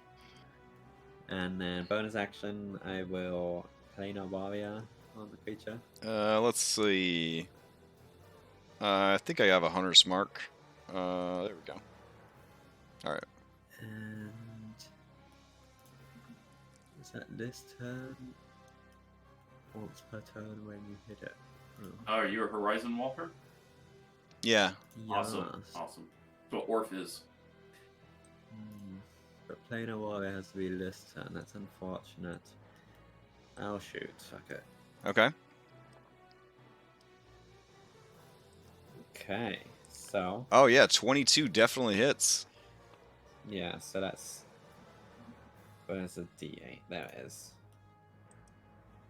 So the. Okay, 14 force damage and a D4 extra. Oh, also force damage. Okay. So 17 force damage. Nice. And that's my turn. All right. It takes the full effect of the force damage.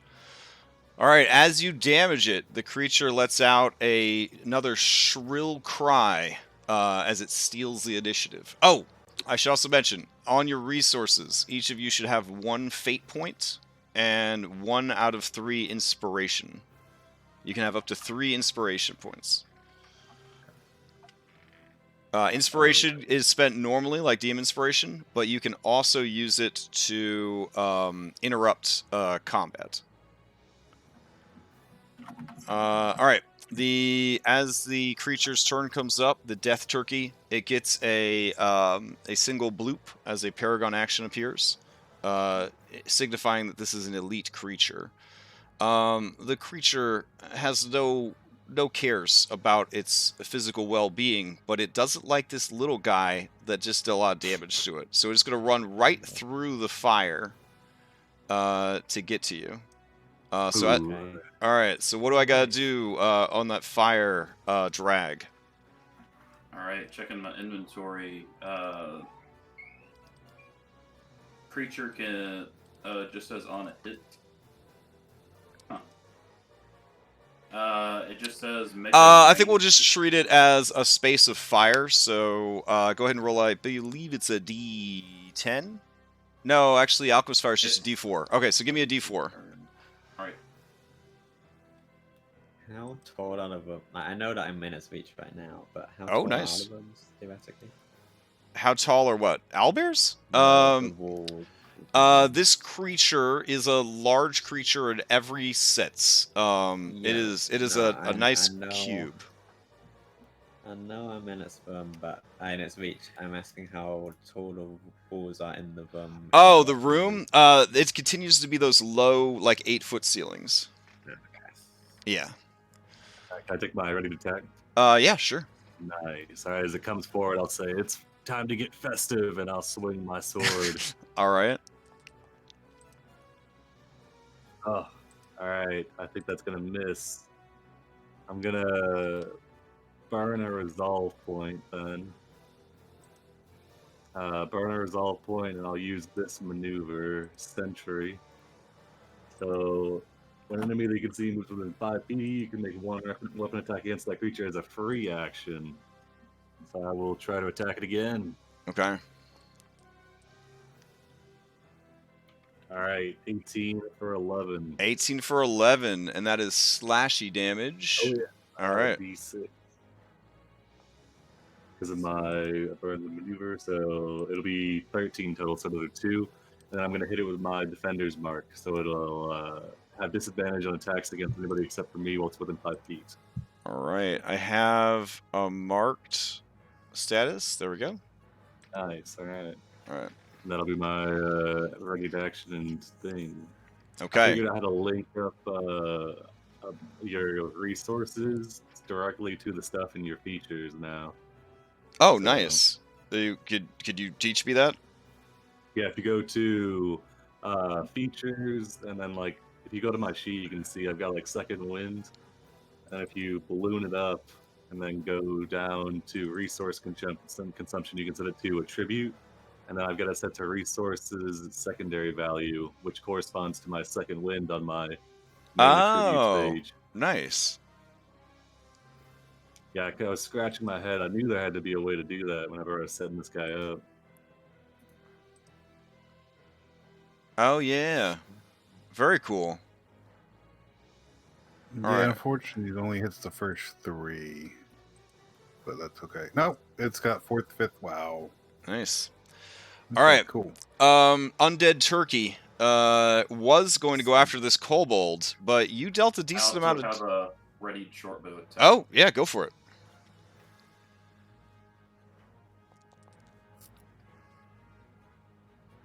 Ooh. Okay. That is a fumbles. Yeah. No, pack tactics. So you'd have advantage. So 17 is going to hit. So give me some sneak attack dice. Oh, do I get sneak attack even though it's not my turn? Yep.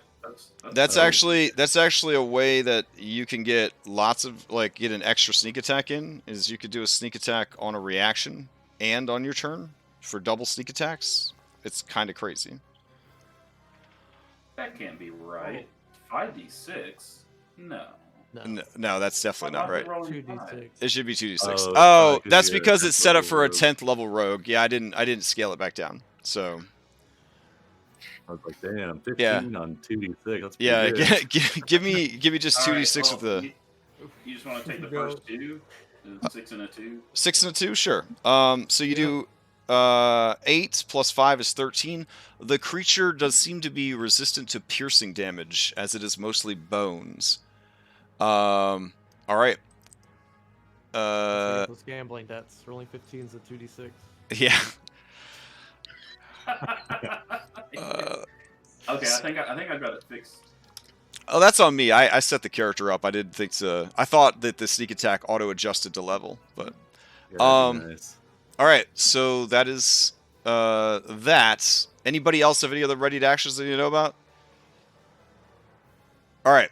As it's rushing towards this tiny kobold who caused it so much pain, a bigger target hits it hard and marks it, which distracts it from the kobold. It turns its full attention on Salmon Collins. I'll be your shield nobleman. All right. Let's see. It is going to. Yeah, that works. It will let out a horrible. Why can't I see any of this stuff? Pop out's like good, but not good. Like, because pop out just sort of does its own thing. Let's see. All right. Let me see if it shows the values here. Nope. Nope. All right. Yeah. So it is going to go ahead and just savage you, Salmon. Here we go. All right, let's do it. Ooh, 16 just hits. All right. I'll take 5. And that will be its turn, because I don't believe it has any bonus actions or anything that it could use. All right, it will pass. Yeah, what's up? Do we roll for ammunition after each attack or each combat? I think we're just gonna let Foundry track initiative and not worry about that one. Because we kind of went back and forth about it, and ultimately, it's if there's something that's going to track ammo automatically, we might as well just let it track it automatically. Yeah. So just make sure you have arrows equipped, and it should be removing them as you use them. So I'll just add that as a resource, like 20 arrows. Well, your arrows are listed under your consumables, and they have a quantity under the consumables. Yeah. Now there should be in the player interface in the bottom of the screen. There should be something where you could choose what your equipped ammunition is. Do you see that? I'll look for it. Okay. I mean, it would be pretty obvious. It's like right next to your focus bar. Does anybody have that? on their screen? What is it? It's for setting up and tracking your ammunition. There should be a little bar down by your macro bar. Oh. Oh, no. No. Nobody has that? If you have a ranged weapon, you'll have it. Oh, okay. Oh, well, I got 4 javelins, so. And now it has to be something that uses consumable ammunition. So you have one, Josh? I had it, but then I got rid of it to do the darker dungeons one instead, so I can set up again. Oh, okay. Well, the whole point of it is just to track your different types of ammunition automatically. Like you can switch as you are playing between the different ones. Oh, you have to assign your character on your account. Gyoza is probably set to Thrill. Okay. I Yeah. think I already fixed that. All right. Oh, you have to do it at the account level? I went down to the bottom left, and Yeah. I did that thing where you do player configuration. Either way, if you have ammo equipped and you have a bow equipped, the numbers should be going down as you use them. All right, I did. Let me just fire another arrow and see if it Okay. goes down.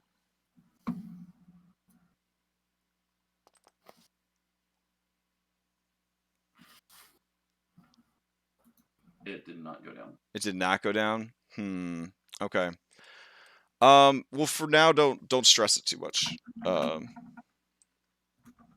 right.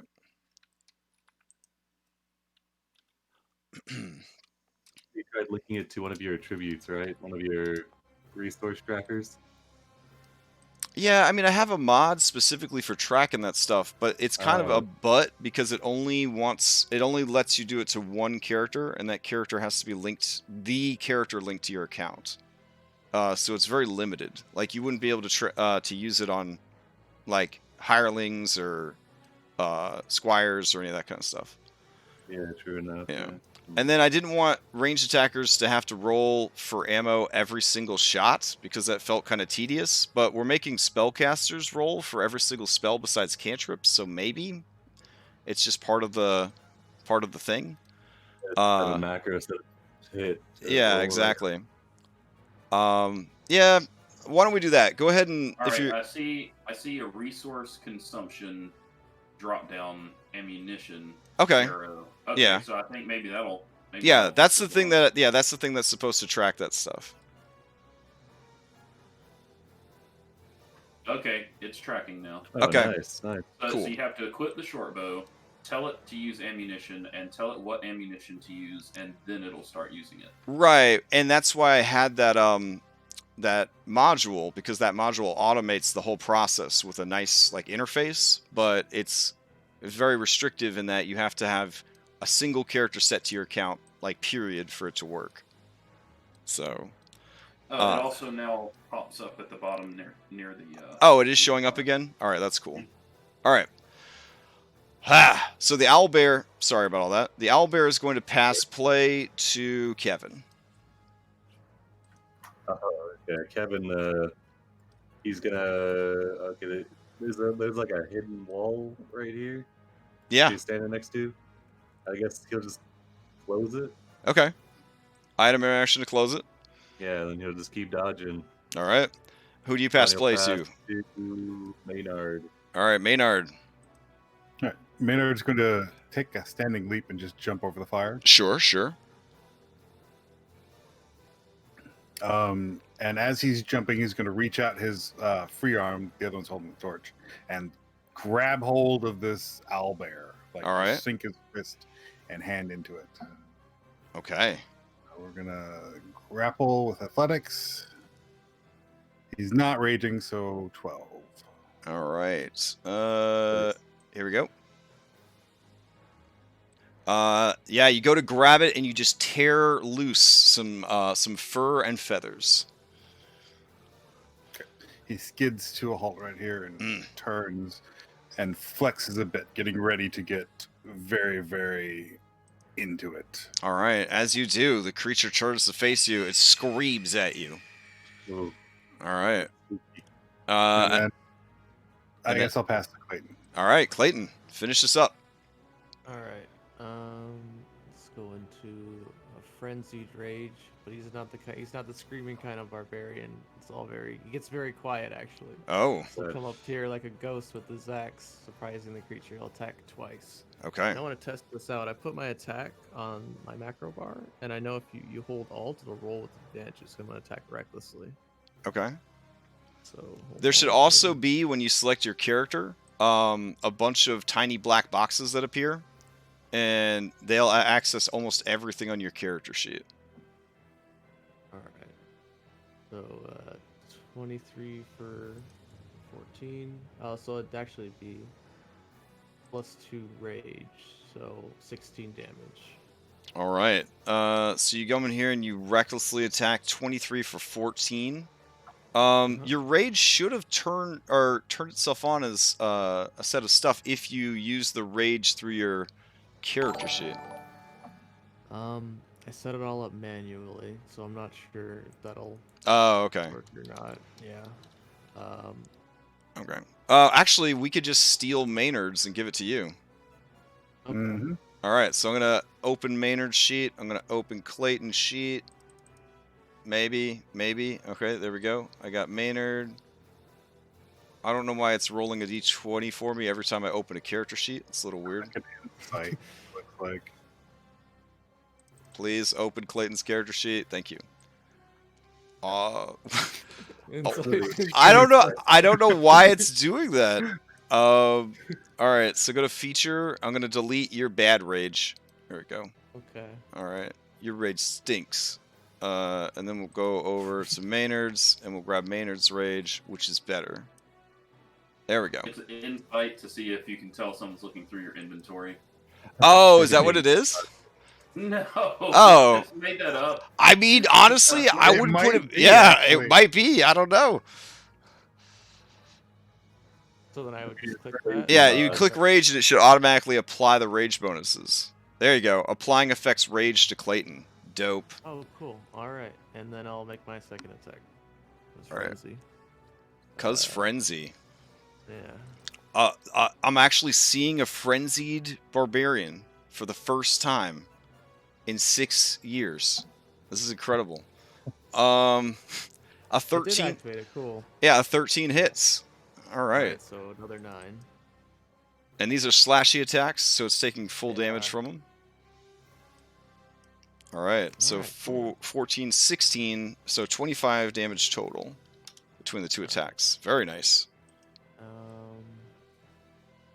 Got 5 feet of movement left. At bonus action.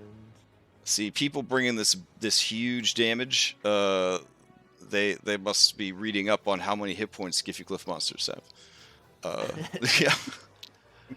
All right, so that I'm is done. the next exchange. Who do you pass play to? Well, I get to choose who goes first in the next round. Yeah, unless the owlbear wants to interrupt, but it had already acted that round, so it could interrupt. Okay. Since you ended the round, you get to choose anybody but yourself to act. Okay. Let's have Maynard go. All right, back to Maynard. He can try that thing again. Okay, he's just going to try and bear hug it, still holding onto his torch. Okay, Ah! here we go. Athletics. Ooh. Owlbear say no. It say no. Ah!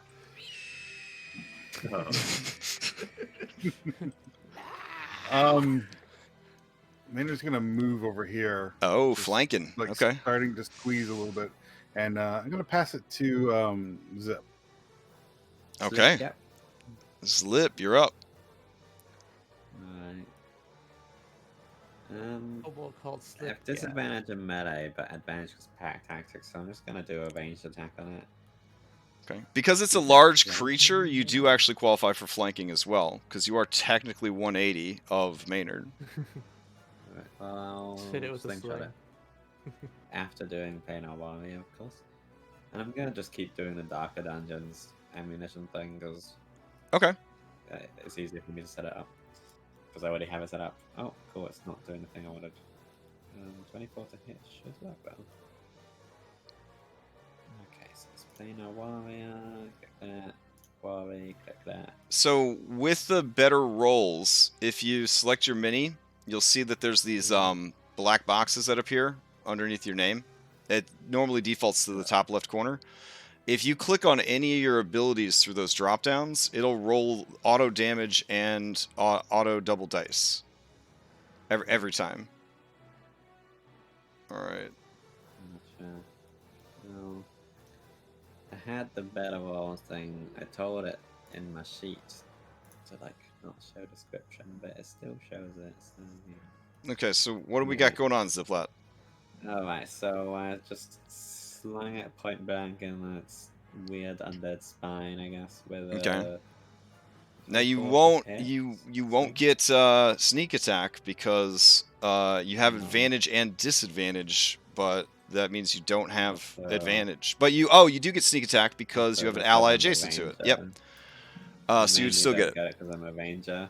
Oh right, I'm so racist. I'm sorry. I see a kobold, and you know how it is. Yeah, Anyways, so, I follow them around my store, make sure that they don't take anything. You can roll my damage. Oh, I guess it never rolled my damage. Fair enough. There we go. Okay. 9 force damage. All right. So for speed of play, it'd be preferable. This is a very strong preferable that you roll through the mouse overs so that we get auto rolls because I don't want to go through that with every single roll. All right. So you hit for 7 points of damage total. 9. It gets an extra 2. Oh, okay. Anyway, that's my turn. All right. Okay, because you have range style for another 2, and then planar warrior for 2. Got it. That's the quarry that gave 1d4 extra. Oh, okay. Got it. All right. Who are you passing play to? You're passing it to the owlbear because it's definitely going to interrupt. Yeah. Actually, it's gonna use a paragon action. It's not gonna interrupt. So with a paragon action, it will attack the kobold that just hurt it. It is marked, so it has a -2 penalty. Is that correct? I guess Disadvantage, actually, yeah. It's what? Disadvantage? Straight up disadvantage, yeah. It's Oh. rolls within 5 feet. Creature marked has disadvantage on any attack roll that doesn't target you. Oh shit! All right. In that case, well, it's savage and undead. It doesn't know no better. Yeah, it'll try with disadvantage to attack the kobold. Here we go. 15. Yeah, that'll hit. Okay. For Right. 6 points of damage. I'm gonna intercept you. Okay. I'll take the hit for you, noble person. Oh, nice. Okay. So I use my reaction to direct the attack onto me, spending a maneuver, and I'll reduce the damage by a d6. Nice. Let's see if this is set right. Oh, it shouldn't be a d6 plus bonus. Let me just roll a d6. All right, take 3. Okay. Then it interrupted with a paragon, so it has to pass play to somebody. It will pass play to you, Salmon. All right. Oh, and now because it attacked somebody else, I get the second part of the defender thing, which is this, which is if a creature marked by you deals damage to anyone. Oh, I'm so stupid. Why did I? You Okay, took the whatever. damage. Yeah, I know. It's all right. We're playtesting all this stuff. Yeah. Very cool. All right, I'm just gonna attack with my greatsword. Okay. I'll say, +2 flank from Maynard. I'll say you've gobbled your last gobble, and then I'll swing at it. 20 to hit for 9.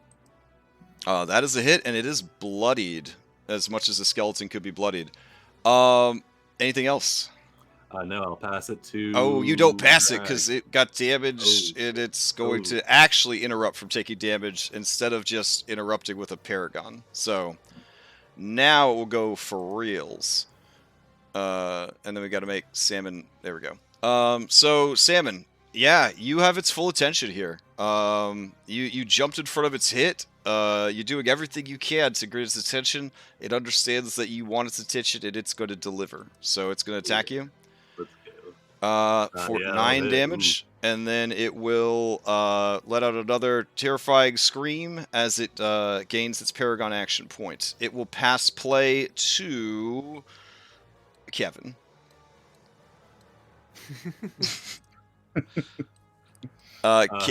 Kevin, you can pass to Clayton or Drag. Yeah, Kevin's gonna rush up behind Drag, and he'll hold the torch over you to give you a better aim, and then he'll pass to Clayton. I love how Oh, Encumbrance has reopened the henchman economy. Like, henchmen have been out of a job for so long, and now they finally can open back up the henchman union. Oh, I wonder if someone's going to start a henchman guild. Oh Lord, That would now, be yes. so cool. Everybody is a henchman. Okay. Did you pass to Drag or Clayton? Yeah, he's trying to help him with a point with his torch at the big turkey. Okay.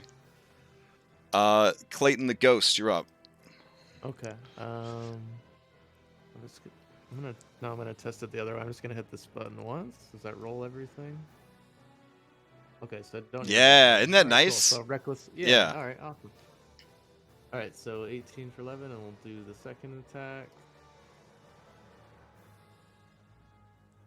Recklessly. All right. And then Evan's looking a bit hurt there. I don't want to step on the fire, but if I move away, it'll provoke opportunity. He'll have a disadvantage. Well, it'll be normal, I guess, because you're reckless. Yeah, it'd be normal. I guess I'll just hold the ground next to the salmon, and I'll pass the Drag. All right, it's going to interrupt before Drag can act with a Paragon action, and it's going to attack back at Clayton, because that hurt really bad, 24 points of fucking damage. You're a barbarian, so I'll probably let you take this one. That's fine. All right. Where is it? Also, it's normal for him, since I was reckless. Right. And you already used your reaction this turn anyway. Oh, you true. already jumped Yeah. in front of the- I'm still getting up and jumping in front of All the- right, the so global. 16 for 8. Awesome. All right. Is there an easy way to? I can right click. You select the mini, and then you just right-click the number, and you can apply it. Oh. So you can actually, if you've got control of the mini, it's the only one you got control of, you can actually hover over the damage number, and then there should be 4 buttons that show up. One of them is apply full damage, one of them is apply half. You can also with your mini selected. You might be able to, no, you don't have the right click to do it on yours, Crash. Oh, I don't? But, okay. Yeah, there's another one that you right click on the whole card and apply the damage that way too. Oh, there's a mod for that? Yeah, I gotta figure out which one I've got that does it, so I'll let you know. Sweet. Hey, it did it. Okay, cool. Got it. All right, nice. And if we did try on last week's Hero Quest game to do auto targeting or auto damaging on things that were targeted, and it was a fucking disaster. So yeah. it was a disaster. Sleep became the strongest spell in Dungeons and Dragons. Yeah. Crazy. Okay. Then it is Drag's turn. All right, Drag runs up. Let's see. 5, 10, 15, 20. He's going to provide the help action. He's going to run up and he's going to kick this thing in the leg and say, "I'll help you out, Maynard, my new friend." And cunning action, disengage, run back. Oh, nice. Little help action. All right. Help action for Maynard's next move. Very and cool. passes to Maynard. All right. Okay. Next exchange. There we go. And Maynard is up. And Maynard, next attack against this creature has advantage. So it's just an attack, not if or do I get? Well, it's a help action. Yeah, it's a help action. So anything you try. Well, technically, I would say it would work because grapple is a skill check and an attack. It walks like the line between the two. So yeah, I would say you'd have advantage. Okay. All right. And helping him grapple. Yeah. In that case, Maynard is going to just like roar out in frustration and grab hold of this thing. All right. This thing is going to try its best not to have you do that. Here we go. Ah! All right, you got it. All right, it is now grappled. Nicely done. And it is surprisingly light for such a large creature, mostly because Mhm. it's a skeleton. So, yeah, dragging it around, no problem for somebody big and beefy.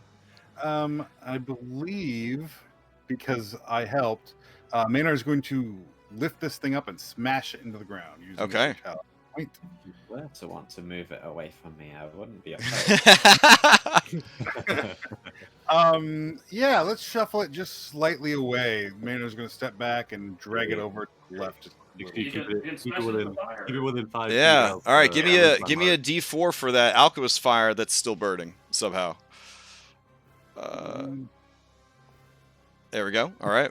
It's still in my way, so I mean, 5 foot more wouldn't hurt. Yeah, I've got the movement. I mean, why not? I can push Okay. you down one more space. But I do smash him into the ground, into Yeah. the bottle. So the next attack is going to have advantage. Nice. Okay.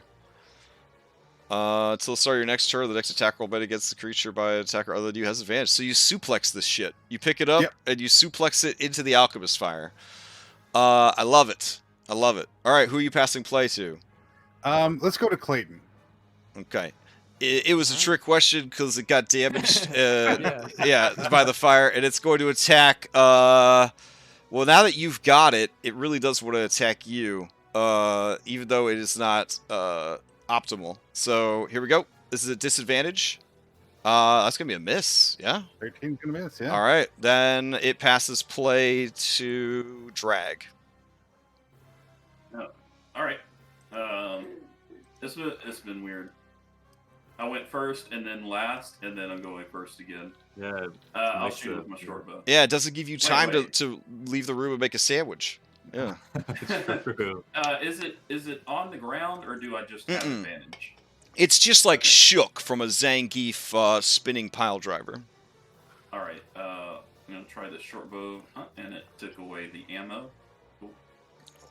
Let's see. Yeah, that's definitely going to hit. 18 for 5. Unfortunately, it is piercy damage, but fortunately, you get your sneak attack.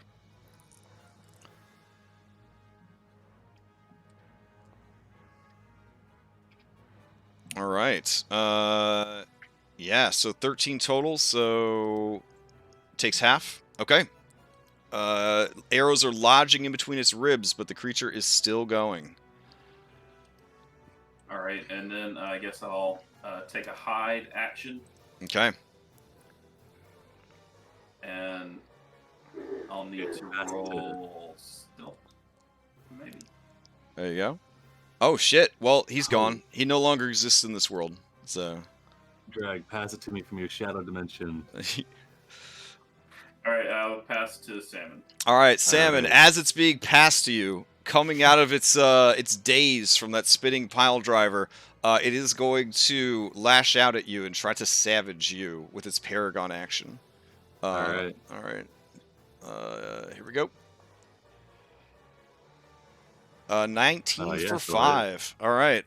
Now, Salmon, take your turn.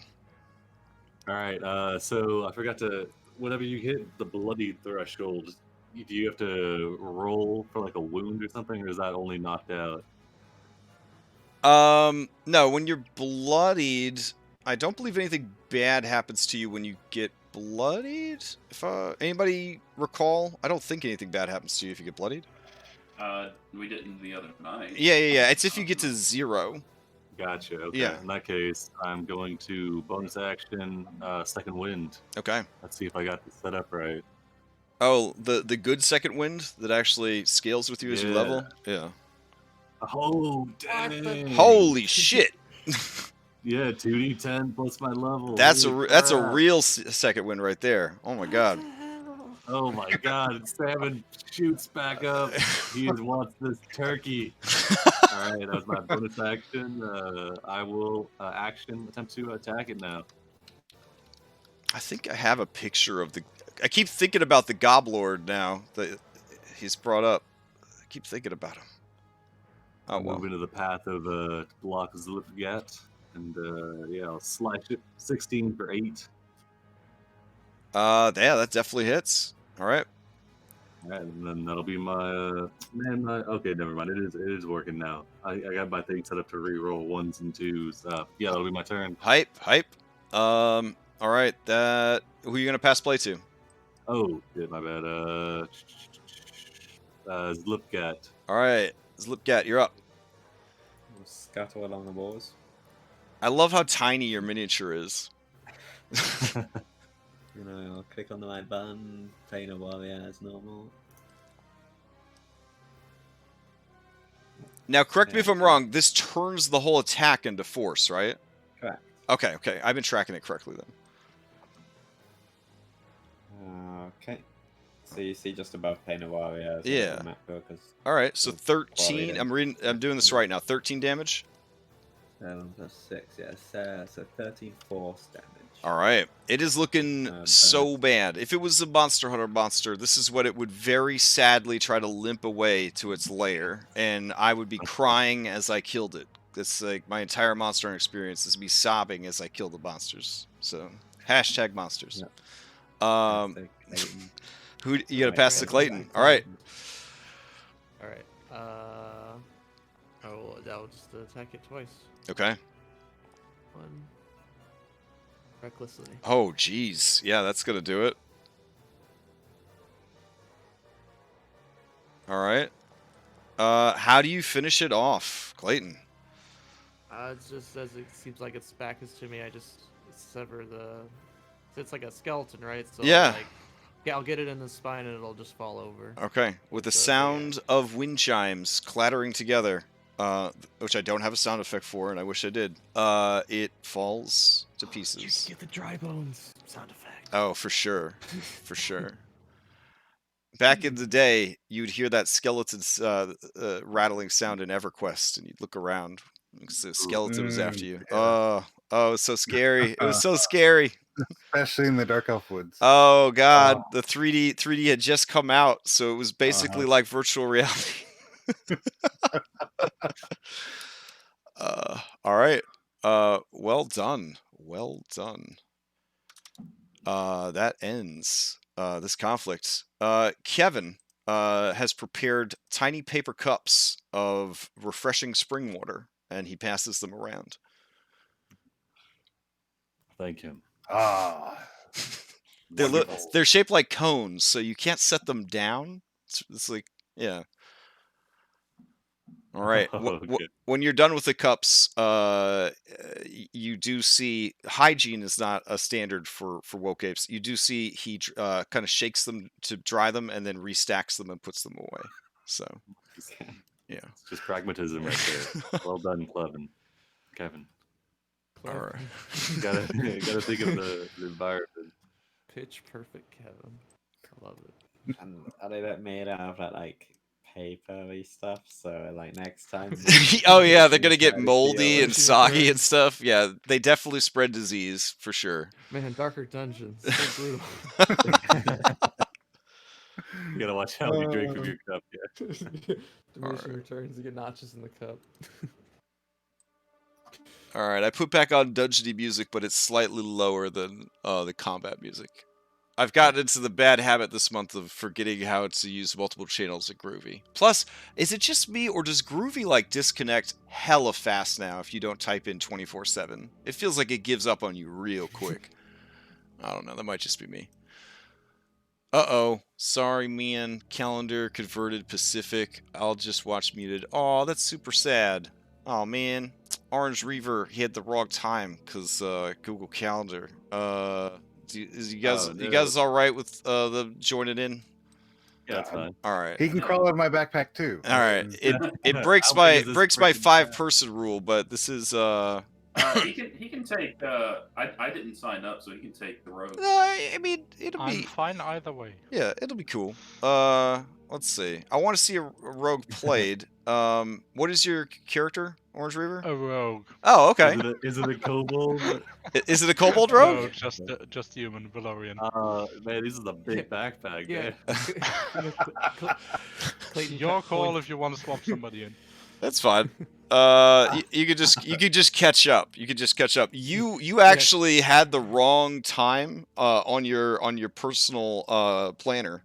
And so yeah, you show up at the rune hall, and they admonish you heavily. High Conjurer Thaddeus is just like, where were you, Eric? They've already left.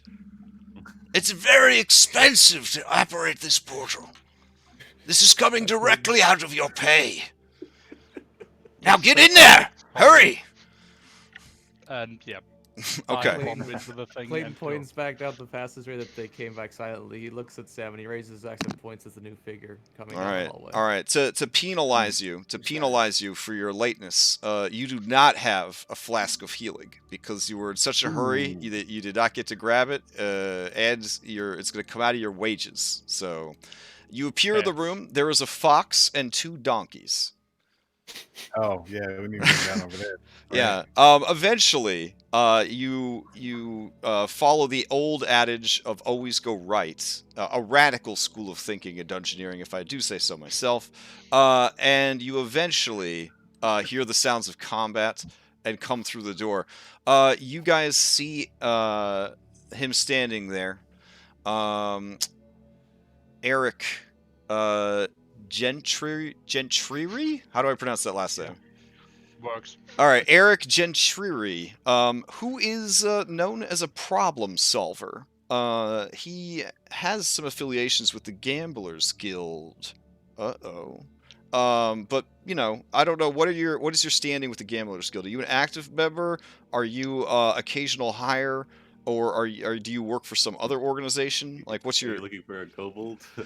Do I recognize them? Well, I'm trying to figure it out. Eric, what is your affiliation with the Gamblers Guild, which is the Thieves Guild Active member. Oh gosh.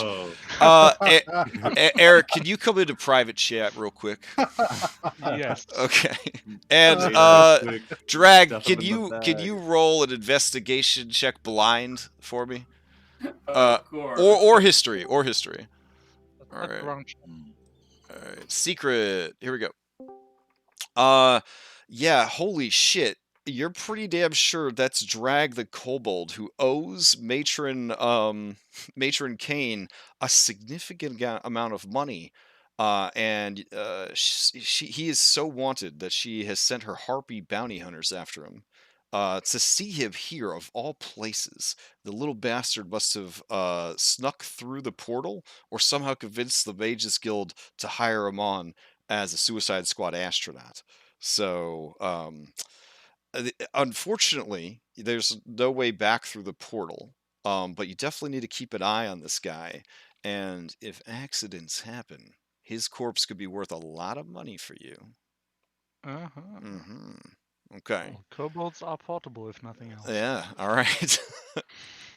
You can make like a bone broth with it, I got to break the news the other day to my 13-year-old that pickles were pickled cucumbers. That was funny. Mind blown. And not their own fruit. Yeah. Drag, can you hop into secret meeting real quick? Oh, jeez. Drag, you can't quite place him, but you are pretty sure that guy works for the Gamblers Guild. So it's going to be very important that he doesn't know who you are, or he might come after you. I mean, you're on another planet, basically, with no means of returning, but gamblers love money, and you have a price on your head. All right, just keep in mind that sometimes during deadly battles, accidents do happen. Okay. All right. Hello again. Okay. Eric, you arrive just as they're finishing off what looks like a skeletal owlbear, maybe a dire turkey. Salmon's leaning heavily towards turkey. That looks very big and very messy. Sorry for the delay. Got caught up in the Gamblers Hall, did you? One more Possibly. time syndrome. No. Like I said, Clayton, no work ethic. Salmon shakes his head, disappointed. Come, everyone is useful. Everyone is helpful. And there's Let's still keep work to moving be forward. done, no? It's always a hard day's work if you're willing to put in the effort.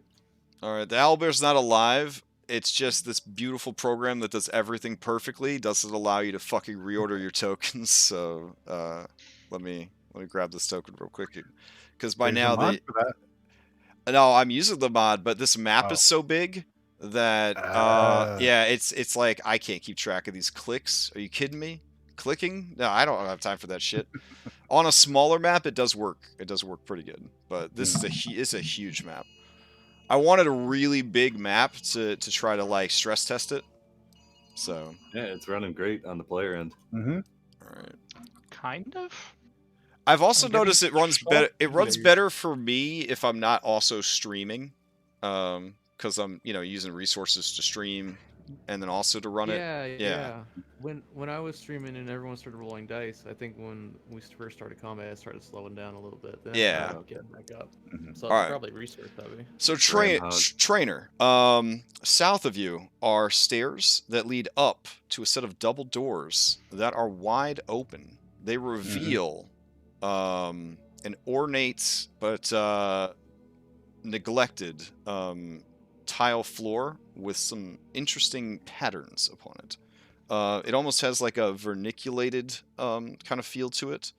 Verniculated is wood that's been eaten by worms, and you actually want that because it leaves behind like a really dope pattern. Mhm. Yeah, I did. Yeah. So there's I appreciate the research. yeah, thank you.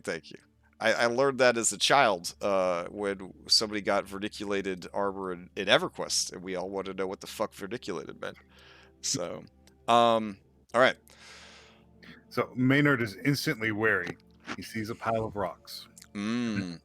The Additional walls. yeah, as you look over at the pile of rocks, it looks over at you. Mm. Can. Mm. Probably t- also notice the- a kobold getting uncomfortably close to you. Like in Try to- between his legs. Actually, maybe not. His chest is kind of in the way. He can't see. So for half Too speed from one of you, he can mount up because you are medium and he is smalls. And as long as he's mounted on you, you guys aren't squeezing. Board game rules. Nice.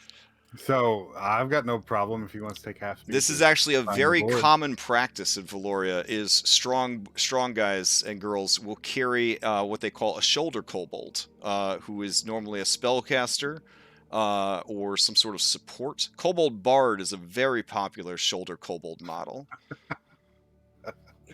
You play. Yeah.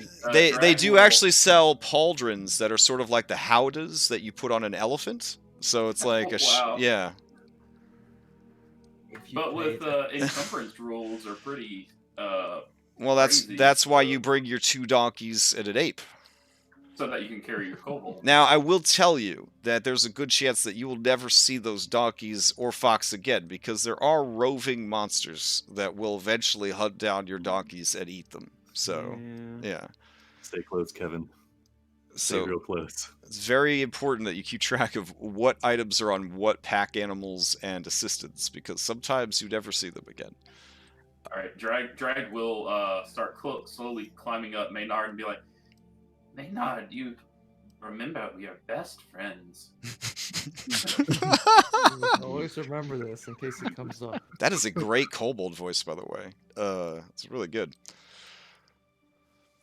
All right, Maynard's gonna walk his way into the room. If the rock pile is not going to animate and suddenly start attacking everyone. Mm. Oh, there's a second. There's another one. No. He's a. Would you like Fucking pile of rocks. would you like your best friend to check the pile of rocks for you? I'm Sorry, unsure. Simon, sorry. Drag will shoot an arrow at this pile of rocks. All right, yeah. Shoulder-mounted artillery there. Fortunately, it is a pile of rocks, but it is a terrible shot. Yeah, the arrow just kind of barely reaches the thing, like he barely pulled the bowstring back and just kind of wham. Puffs out of the bow. All right. We're going to rush forward to the next set of pillars. Okay.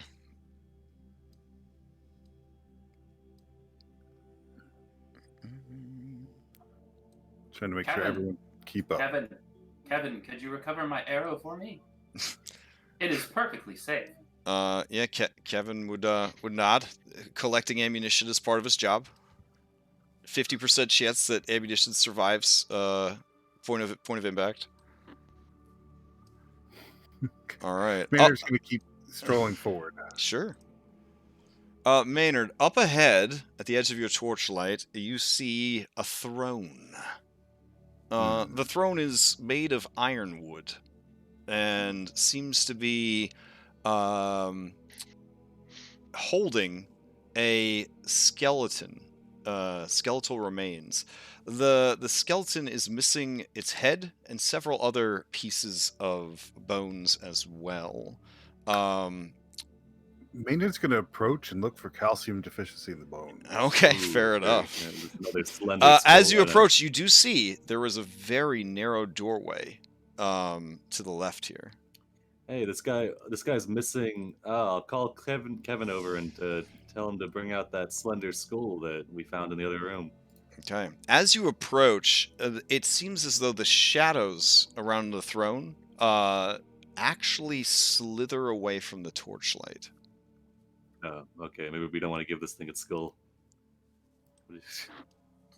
Can I bring the skull out of Kevin's pack and see if it kind of seems proportional? I guess. Okay. Yeah. Going wanna, off your connect them, previous yeah. medicine check. Maynard, you and Salmon both believe that this is the same kind of creature that would have had that skull. So Maynard, it is a adolescent woman. Salmon, it is a new type of demi-human or humanoid that has a slender build. We arrived at the same conclusion with incorrect information. Right, like science, right? You did your science Yeah. experiments differently. Okay. So as you pull out that skull, Salmon, you see a ghostly form appear, overlaid over the bones. The creature, despite its character art, has long pointed ears and a very slender form. It is kind of masculine looking, but if you kind of squinted your eyes and adjusted your worldview, it could be a very beautiful woman. It's whether male or female, it is lovely, or at least in life, it would have been lovely to behold. Delicate features in a slight frame. The creature or apparition wears no clothing. It has just been sort of stripped down, and it bears in its ghostly form many scars and bruises, as though it was savagely beaten in life. As it sort of overlays itself on the skeleton, its eyes open with a white, luminous glow, despite the shadowy form of its ghostly body, and its eyes lock on the skull. It says a word, and let me see if anybody... I could check the languages tab. Ho-ho! All right. Unfortunately, that's just for the click languages. I don't think it shows the custom ones. Oh, dang. Okay. Yeah. So, does anybody speak Aldfair or Sylvan? I don't know why I speak Sylvan, but I do. Oh, sweet. Okay. I got Elvish. Elvish would be Aldfair in this setting, because that is what Okay. yeah. In that case, yeah. And that is considered a lost language. So that would be the equivalent of studying like classical Latin. So I'm not sure why you got into that. It is a common enough language that the Mages Guild has to use. So it would make sense for gamblers to be proficient in it, so that they could keep track of that kind of stuff. Useful for spying. This case, something of a ruined delver. Now, Sylvan strike is very position. useful because you guys do live in a place called the Cursed Valley. And you do butt up against nature spirits quite a bit. So people that can handle diplomatic stuff with nature spirits, it's a good way to earn some money. Like farmers occasionally have to call in like translators to deal with angry forest spirits who want to know why the trees were all cut down to grow plants that aren't indigenous to the area, that sort of thing. So it's all that business. All right, you hear it say Catrian, and then those of you who understand the rest of the language that it speaks would hear it say, "What are you doing with that? Who are you? Why are you here?" We're trying to find the race that this belongs to. We could use some helpers when we establish a settlement here. Okay, the figure looks sad and says, "Bring me the skull, please." Can I insight? What's he want the skull? Is he? Yeah. I don't know. Give me a blind Is he insight evil? check. Give me a blind insight check. All right. Let's see.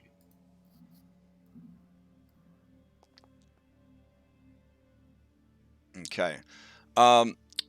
So you think that this guy sounds really sad, and like this might cheer him up.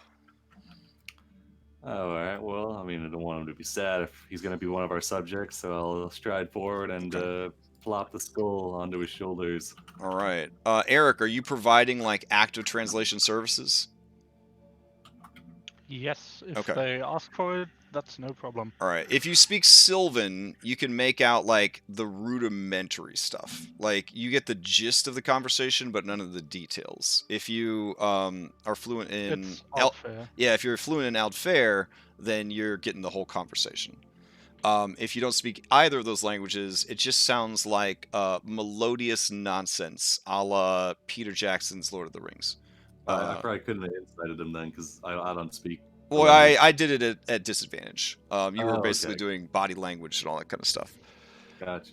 All right. Mhm. As you hand the skull to him, his hand passes through it, and where his hand touches your hand, you feel the chill of undeath.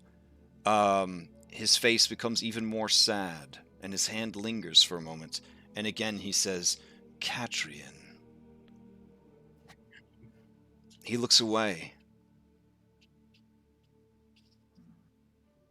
Finally, he looks back to you, and he says, "To answer your question, she was an Aldfair, as was I. She was my wife, my greatest friend, confidant, and assistant." Hmm. Sorry to hear that. That's the Maynard. You were on the money. Hmm.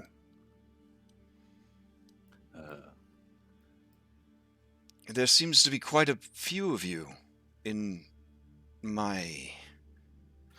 He kind of looks around. Yeah. Prison.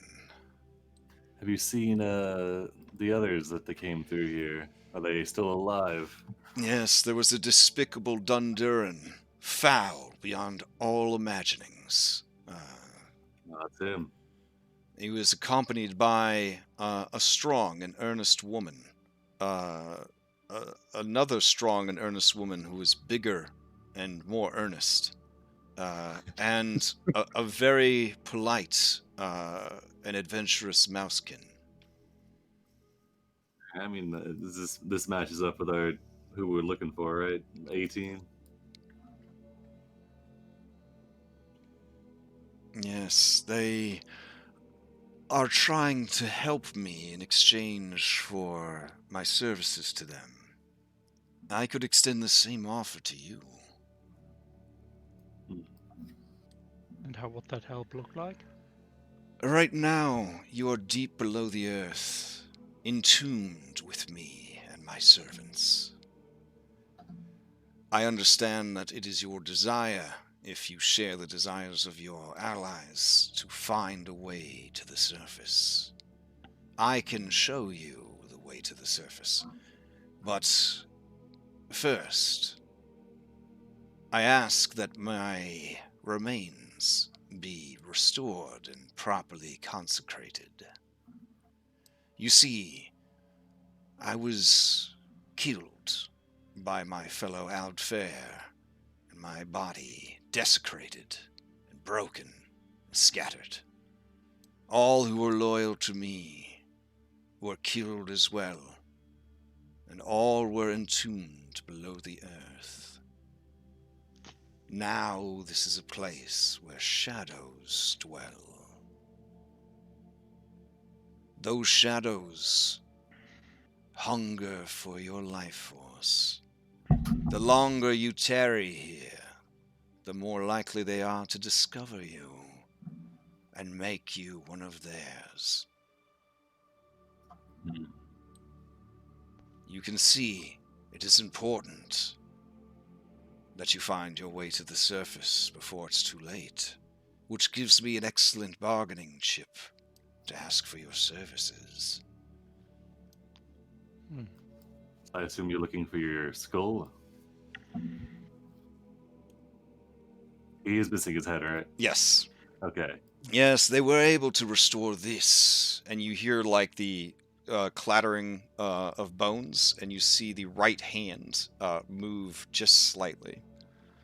But I am still missing my skull, my sternum, and my pelvis. That's the worst of all, of course. Tragic fate. Those are all important parts to a working body. And Maynard's going to give another flex. Just a flex. A literal flex. Okay. What Skull, sternum. strange manner of creatures are you? I believe the word escapes me. My mind, you see, it's no longer physical, so it tends to drift. There's something vaguely familiar about you. Oh, geez. Do we have any history? Like, do we know... Like, was this dude killed by Valorians? The basic history that all Valorians would know is that the land known as the Cursed Valley was essentially the main battlefield of a tremendous war of artifice and magic between two races that for thousands of years were the best of friends, allies against all others. Somewhere along the line, some sort of dispute, which has been lost to the annals of history, occurred, and the two races turned on each other, and there has never been a worse war since that time. They just ravaged each other, the land, the plains themselves, and they became so desperate to defeat the other that they began to experiment with forbidden arts, other worlds, pacts with like outsiders, whatever they could do to gain an edge against the other. In the end, the Dunduran were the victors, but the cost was so high that they basically cloistered themselves away in the western mountains and have only in recent years begun to once again go back out into the world and try and see if they could make amends or make new allies, because their hearts are just full of doo-doo. As a race, they're just very grumpy and mean and spiteful, and they're trying. It's like a public relations outreach program where they're trying to kind of and the only friends they've managed to make are the Valorians, because the Valorians respect their pragmatism, essentially. Plus, they were desperate for friends too. So it's like two shitty people that are friends. Always Sunny in Philadelphia is basically what's happened here. Now, the Aldfair were so broken and defeated that World of Warcraft style, they fled into different areas and planes of existence. But the Aldfair, as they were, like the High Elves, are extinct. Their descendants still live on. Allies of the Valorians, they have a tribe of Faveld. Faveld are actually a pure-blooded half-orc, half-elf. And what's interesting about the Faveld is that both the orcs and the High Elves that parented the race have both gone extinct. and the Faveld are sort of the legacy of those two races. So, but yeah, everybody would know the basic, like, there was a big war between the Dunduran and the Altfair. Like, that's sort of like Mouskin Theater, educational production, they would kind of walk you through that. I was just making sure that we weren't going to be like, yeah, we're Valorians, and we're like, Oh, no, no. or something. I'll tell them, yes, we are Valorians. We come from Goodberry, Warrensburg. All right. The creature does not seem to understand, but says, that's nice. Oh, you ask. All right, where can we find your skull, sternum, and pelvis? Alas, they are scattered throughout the complex. All right, so we just go looking for them. Okay. I built my lair in the traditional style of Altfair dungeons. There are plenty of winding passages, pointless staircases, dead ends that lead nowhere. It's extremely convoluted. That's by design. Absolutely wonderful. It was fashionable at the time. You probably have some missing parts in a treasure room somewhere. Perhaps. I was not the one who scattered my remains, so I do not know where they are. I am bound to this throne, or I would have sought them out myself. And where would your treasure room be? Proper kobold. Go ahead and give me a deception check. Open roll, because you would know how well you did, I think. Okay. The creature kind of closes its eyes and thinks to itself, most of my treasures would have been stolen by now. But yes, I did have a room that was dedicated to a tome of great darkness. Though how I could possibly describe to your simplistic mind a means of reaching it. You don't happen to have a map anywhere, do you? I do not. And I lack the corporeal form to draw you one. How heavy does this throne look? It is an ironwood throne. So it is, I'm gonna say, 1,000 pounds. Maynard. Do you want to? You gonna drag this dude's throne wheelchair style through the dungeon? I think Maynard would have to be raging the whole time. That would be hype as hell, actually. You got Maynard, Kevin, Clayton. I mean, Colin's Sam, and he's got a 16. What's the? How much could each one of us lift? I wonder. The four of us. These in athletics help. I think with enough rope. You could drag it. The problem is it won't fit through this doorway. Okay. And thinking about the narrow passageway that you had to go through in the secret passage, yeah. He does appreciate your initiative, though. Yeah, go ahead and take a point of inspiration. Go ahead and take a point of inspiration. We're just getting all our options on the table here. Could put his bones in a sack. I don't think he'd appreciate that. Seeing as he said it's a traditional style building, and how I have chosen the archaeologist background, would that in any way help to... And you speak out. Are you the guild specialist on Aldfair history? Holy shit. That would probably explain why you were nominated for this position. Acquisition specifically. Okay.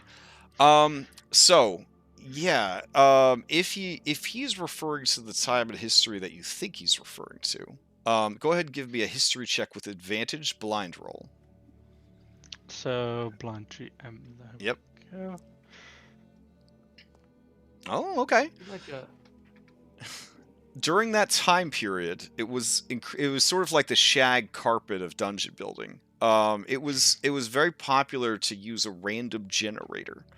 And just trust, yeah, and the more like ridiculous your dungeon layout was, like the cooler you were when you invited other dungeon bosses over to check it out, because they would be like, "This room, it leads nowhere, and there's 7 doors," and then you go, "Yes, but which one is the real door?" And then your guest is like, "By the gods, this is incredible." Yeah, and then you'd like sip your martini. So, if that's the time period he's talking about, holy shit, is it going to be convoluted? Your best bet is to choose to always go right or always go left. This will ensure that you will walk mostly a perimeter of the room. Also, it's important that you set up some sort of marker in a room so that you know that you've been there, because it is a popular thing to have identical rooms to confuse people.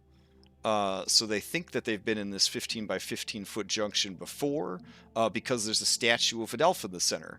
But they do that 4 times, and now you don't know which junction you're in. Also, to capture old school flavor, we're not using Advanced Fog of War, so if you want to map this shit, you actually have to map this shit. Yeah. So always going left and always going right, and marking areas that you've been to. This is why most adventurers invest in chalk. Did anybody invest in chalk? No. We could make like a So, this dude's speaking some weird language, right? So, Zipcat, could he have just during a conversation have scuttled away to try and get his animals back before they're eaten? To try to get what back? The mules and the fox. Oh, yeah. He can't I really mean, what do you much are in the conversation proposing, anyway. what you're proposing is incredibly dangerous. But sure. We'll be fine. All right. So start moving. Yeah. I could fast travel you there, or you could move. You should move. It's better if you move. Oh jeez, I feel like Kevin would probably like tap Clayton on the shoulder and then like point in the direction of the kobold. Oh yeah, for sure. I mean, he's a consummate professional. Yeah. Where's that one off to? He says he's going. He says he's going for his mules. Yeah, I told Kevin where I'm going, but I don't know if he speaks, so it's not going to be much use. Oh, he speaks Valorian. He's a woke ape. Oh, he does? Yeah. Oh, he's low. I thought we got a non-woke ape. I think Drag. No. It'd be super fucked up to hire a non-woke ape for a job that you could hire a woke ape for. They've got like a union. Yeah. Yeah. Oh, Okay, he's so upset. Yeah. Oh my God. They'd probably force you to pay reparations in the form of. No, the woke apes respect. The woke apes respect that there are members of their community who refuse to get woke. Okay. So there are non-woke apes, and there are even marriages where a non-woke ape and a woke ape will get married. They don't work out very well, but they do have them. But the woke ape union does not look kindly upon hiring a non-woke ape for a paid position, because non-woke apes don't know what to do with money. So yeah, they often get taken advantage of, believe it or not. Can we come to the door here? The door has vanished. Yeah, well, real quick, yeah, Clayton will look at Sam and Kevin, close the secret door. You could try to find it again. You would have an advantage because you know it's supposed to be there. So give me an investigation or perception blind roll. Do I do a blind roll? Yeah. You don't know if you found it or not. No, I mean how. Above the chat box where it says public roll, click on that and then select blind GM roll. Okay, and then I just click on the screen. It might be cool to make a macro that like toggles it back and forth. All right, you know it's there, but like it's really hard to find. You finally discover the door. There are 3 holes, like on a bowling ball, that you're supposed to slip your fingies into to open it. Okay.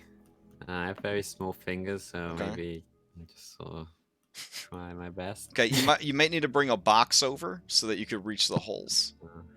Okay. Yeah. All right, you drag. All right, you drag a box over. You stand on the box. Oh no, wait! I can climb. Okay, yeah, I you got climb climb speed. All right, you speed. climb the wall. You put your fingers in. The door opens. Excellent. The terrifying passage. Can you see in the dark, or you have a torch lit? I've lit a torch. Okay. I actually made sure to take some rations and torches out of the mule. Okay. This would be a good test. Did you have a cameraman thing? Oh, let's make one real quick. Hold on. I will pause the game so you can watch this horror show take place. Okay. All right, we're gonna create an actor. We'll call We it. failed in our mission of escorting this noble. All right, cameraman. We'll make him an NPC. We'll create the actor. What would be a good? Should we go and grab Gonzo? Yeah, we should get Gonzo. Let's go grab Gonzo. Gonzo's definitely he's a UA asset. So choose file. Let's see. Where does Gonzo live? And did I name him Gonzo? Come on, brain. I have so many folders. Where are you? There you go. D&D tokens. Gonzo. There he is. Gonzo the cameraman. Okay. Original cameraman. My dirtiest Easter egg. Alright. Here we go. Never show the name. And be small. Be small. Be very small. There we go. And then vision. Has vision, but will rely on... Will not have the special vision the cameramen usually have. So... Alright. There we go. And then we'll go ahead and give cameraman to our player who is streaming, which is red. There we go. Alright, so you should be able to drag in a cameraman. Oh wait, you can't see where to drag it. Derp. Okay. Yeah, I don't accidentally. I made it too big. Hold on a second. Oh, Man, gosh. I'm so bad. Here we go. I'm so bad at setting these up. Hold on. You could just like turn him invisible. Use the hiding function. I actually have a transparent image I could use too, which would probably be more professional than having Gonzo follow people around. All right. That would hide him from me, wouldn't it? If you hit him. Yeah, that's true. You'd have to constantly like left click drag to reselect him. So, all right. Image. Oh, why did it not save the scaling? Update token with that scaling. Oh, it's because it's an NPC. Okay, so I'll make him tiny. There we go. Now we should be able to drag out a nice small cameraman. There we go. Okay. He's still bigger than Slipcat. Yeah. Thinking cameraman. All right. So let us unpause so you can continue your journey. So this is happening while you guys are getting plot exposition.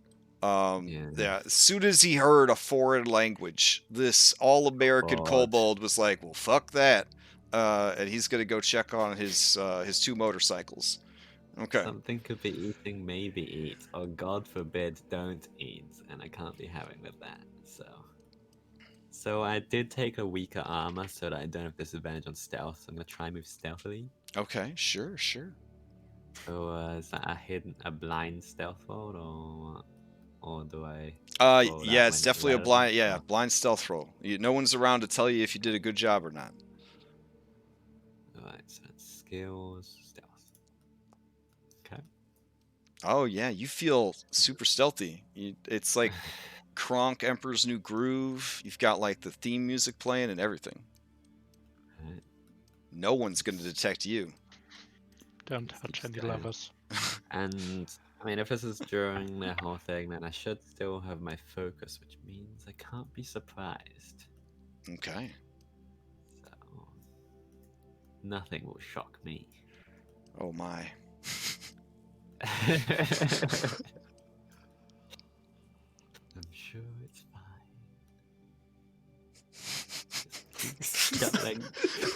Two characters going this long ass hallway. I think we've gone too far. No. Oh no, you. Oh, look at this.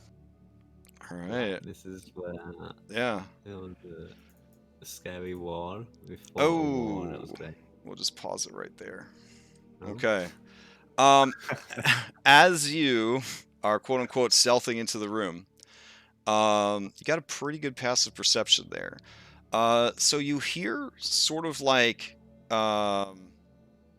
before it happens, because you got your focus on, you hear sort of a shrill kind of sound. It sounds like a like a velociraptor whistle, like when that one movie thought that all the velociraptors whistled at each other. I don't know. It's kind of a weird whistly type sound. You look up and you see an octopus right before the lights are going to go out. So since you can't be surprised, you and these creatures will all roll into some initiative. So let me pop these down real quick. They don't look very nice. No. I'm going to move this Mimic Corpse off to the side because, again, I have trouble cycling my tokens. Here we go. That seems like an issue. Maybe I should turn on cameraman for everybody so that they can see what's going on here. That way. So let's do that. I can make you guys observers on the cameraman, right? I'm curious whether I'd be able to hear any of this. So, It should work. all players can be observer. Red will be an owner. Let's see if it works. It's all about testing stuff out. I think it took away my vision, or maybe it's reloading. All right. Might have to refresh, Oh, let actually. me refresh then. Okay. I know I had problems assigning vision to multiple tokens for my players, and they had to refresh to get it to work. Oh, okay. All right. I'll go ahead and grab these guys. Be cautious while you're over there. Remember that it would take us probably like 8 rounds to get over there. So I want that to meter your expectations for rescue. Oh God. Yeah, I can't see it. You guys can't see through it? Oh, Okay. there it is. Oh, Okay. there we go. All right. Oh, yeah, it might take us several rounds to get over there. Ooh, those are some good art for these creatures. We go back the way we came, All right. but I think the room connects. Don't know that, We though. don't have anybody smart with us. Oh wait, we had Drag. That's smart. All right. Hold on. Hello? Oh, and Eric. Yeah, I forgot Eric. Is it me you're looking for? Let's see.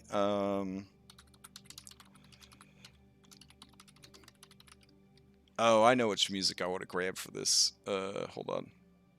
Danger. I don't know why, but the other room keeps blinking in and out for me. That's kind of weird. Like, sometimes it just goes black entirely. Oh, the room that has your followers in it? It's probably It's if you have your token selected, you see through only that token, but if you Oh, do select okay. it, you see through everything's vision that you have access to. Yeah. That will do it.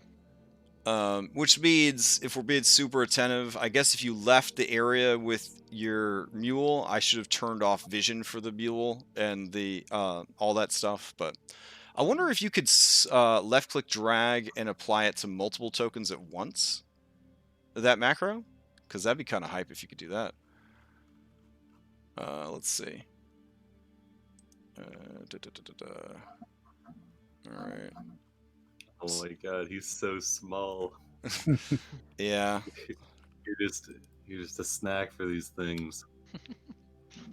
That's what I want them to think. That's what you want them to think. All right. I don't know how loud this is going to come in. But there it is. All right. All right. Over on the initiative tracker, you've rolled in for initiative. The adored and startling octopi have rolled in. Adored, startling. Just want your autograph, Mr. Noble. Let's see. So you did not win the initiative, which is going to be problematic for you. All right. So let me hit my lightning bolt to bring that up. It's just the 3 of you. Just the 3 of you. Okay. these creatures almost sort of slither out of the shadows. Your preternatural ranger senses tip you off that they're coming. They were crawling along the ceiling, which for you is very high up at 8 feet. Okay. Where would I be when that initially happens? Right where you are. Yeah, be fine. Okay. All right. The first one flails its tentacles and reveals its underbelly, where a horrible lamprey-like mouth is positioned, making a hockaloogie sound. It vomits forth magical darkness. And you see that the creature now emits darkness from itself, which is kind of hype. And we could actually make that happen thanks to Foundry's incredible anti-light function. Well, There you go. this counters all my defensive abilities, so that's good. All right, and then it will pass play to its friend. That's so cool. Look at it. Like the darkness stops. It bends around this corner. All right, so Startling Dark Mantle is up. Since you are now in darkness, it is going to activate all that shit. All right, let's see. What can it do? Oh man, it can do a lot of stuff. This is not a normal Dark Mantle. Oh my god. Okay. So this Dark Mantle is going to fly over to you and try and crush you. All right, here we go. I wonder how you give it a vision that can see through even darkness.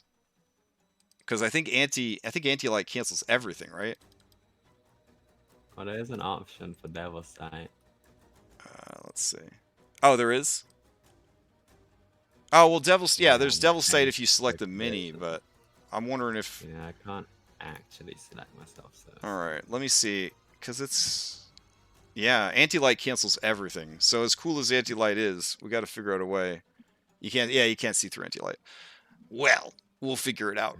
Alright, so the creature is going to try and crush you. Here we go. Cool. This is at advantage because of darkness. I need you to make a dexterity saving throw, or it is going to attach, hopefully, to your head. Yeah, because I would like teleport away, but I have to have to see your location I teleport to, so it's a real issue. All right, so you make the save. Yeah. The creature is unable to affix itself to you. It passes play to you. Alright. And I'm gonna unless you shout scream, I my- don't.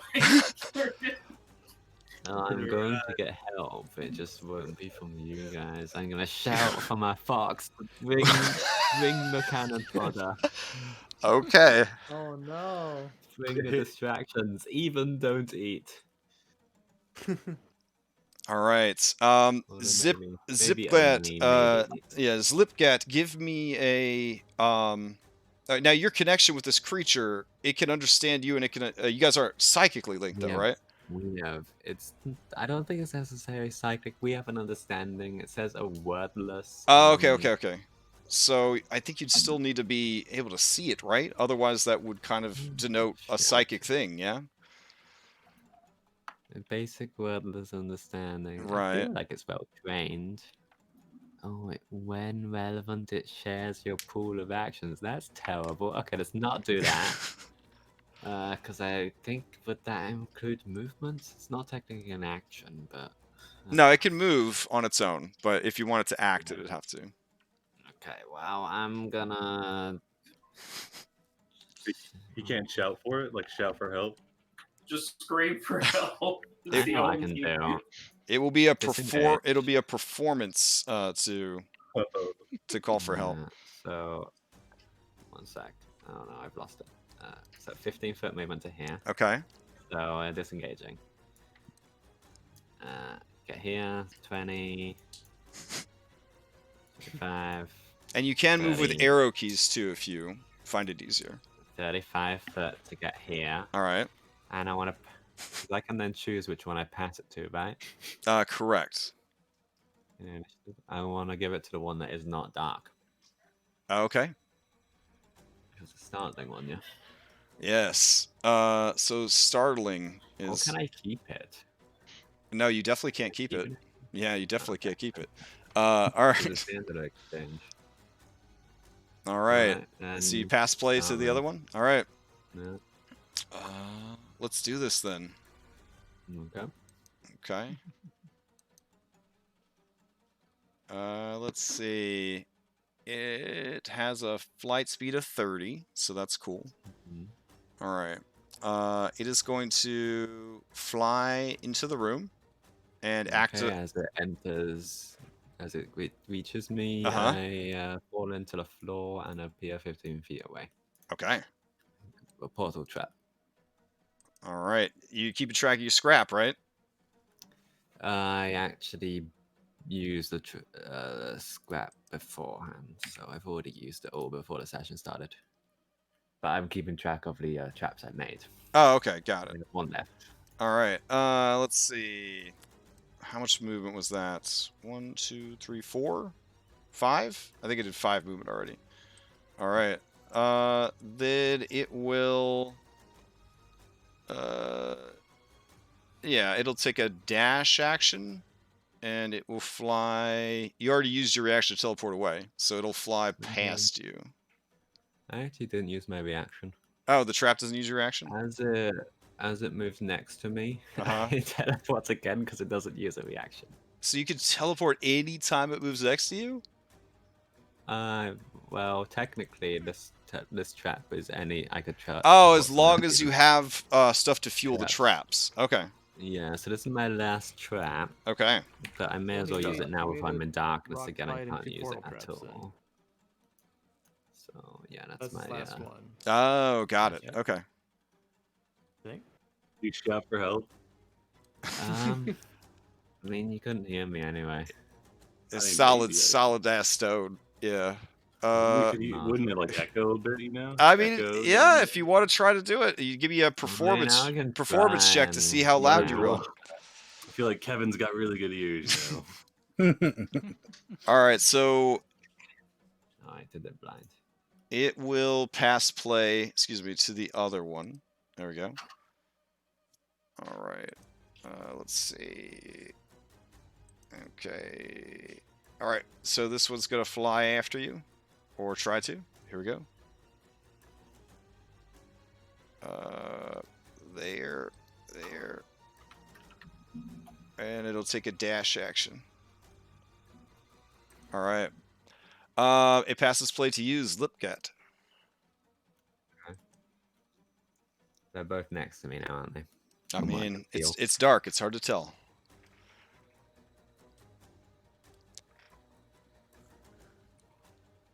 Okay. Is it best to me to get help using an action or to try and run away without help? I don't think it matters either way. Because I think I'm basically toast. So, sending stones. Oh God, are you the one with the sending stone? You. What is your last? It's an action to activate the sending stone. It is. That's why I meant an action to get their help, but it won't really matter. I'll say to Salmon.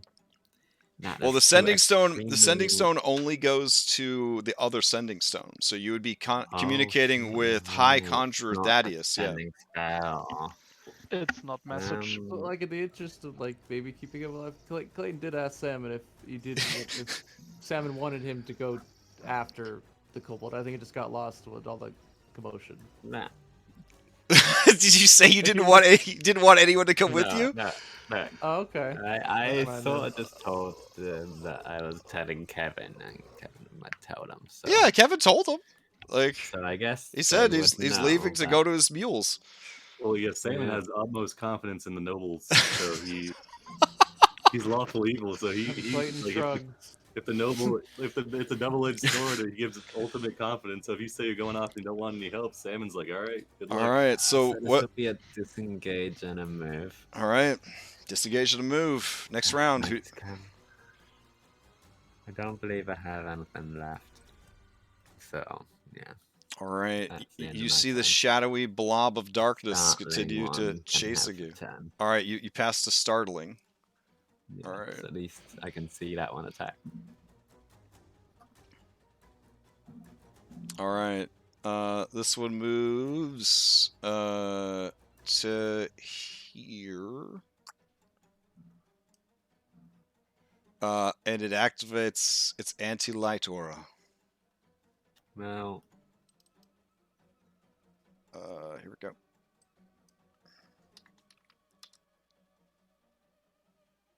All right, and then it will pass play to its buddy.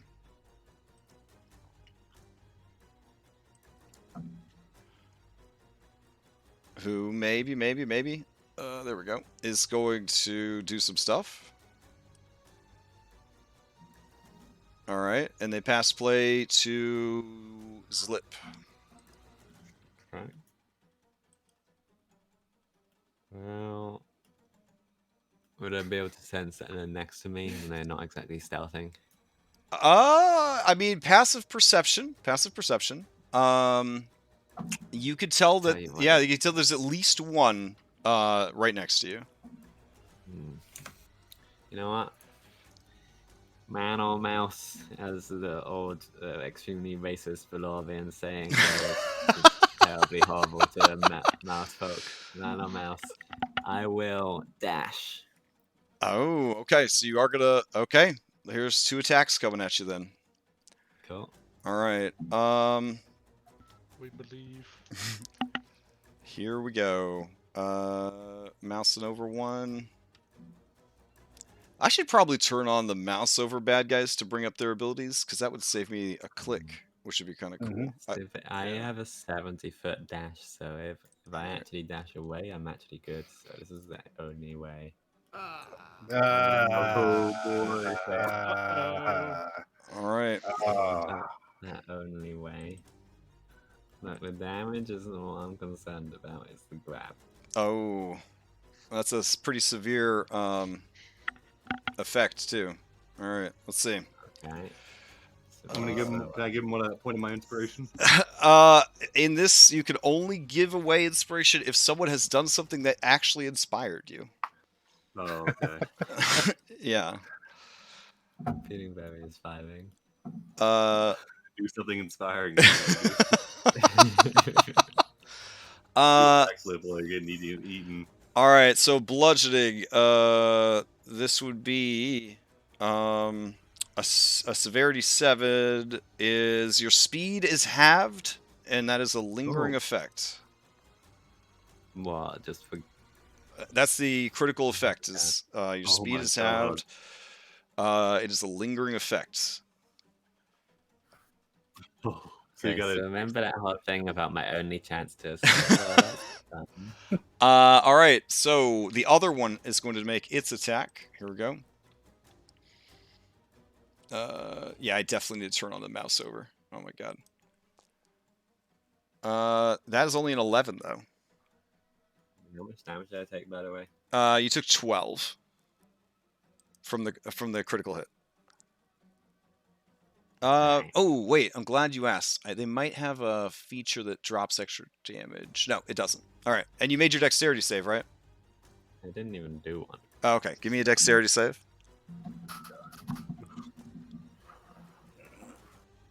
All right, you make the save, but your speed does get halved by the first one you ran past. So at this location, your speed would have dropped by half. Well, I was dashing, so this is one of my normal speeds. Okay. So I guess we just don't do the second move. I moved 35 feet, and that's my speed. So I guess with a dash, this is my. Okay.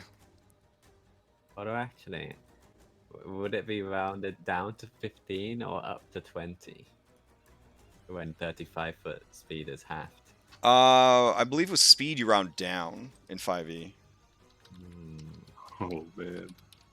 Well then. I'll double check real quick. Always round down for speed. Yep. So a creature with 35 foot would have. Oh, I guess. Or running by prison cells. Man. Oh, that's a good point. A good point. Run in and close the door, yeah. No, too late for that. Oh no, wait, it's not today. When did they stop me? Back here is when they have your speed. Hold on. I'm trying so hard to click, but for mine is running super slow, which is just me probably having too much stuff running because I didn't bother to like close Photoshop or anything else. So I've got Photoshop running, I've got Streamlabs running, I've got this Bitcoin running. miner in the background. Yeah, I'm watching Red Stream. Yeah, I got all kinds of stuff going on. Okay. So what's the plans, Zlipgat? If instead of getting where I am from the point where my speed is halved, I could instead get into this cell, Sure. then I would try and do so. All right, and then item interaction, close the door behind you. Okay. Oh my god. All right.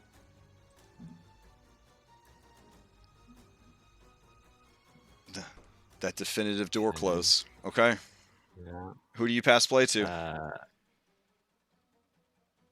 I want to try and shout. I mean, it's hard doors, right? I want to try and shout for the other. Yeah, they are bars. They are prison bars. Okay. Yeah. So I'll just be like shouting and trying to get attention. Someone's got a pass of 14. Okay. Well, let's be my turn. Now Startling can have it. All right. Give me a performance to see how loud you could shout for help.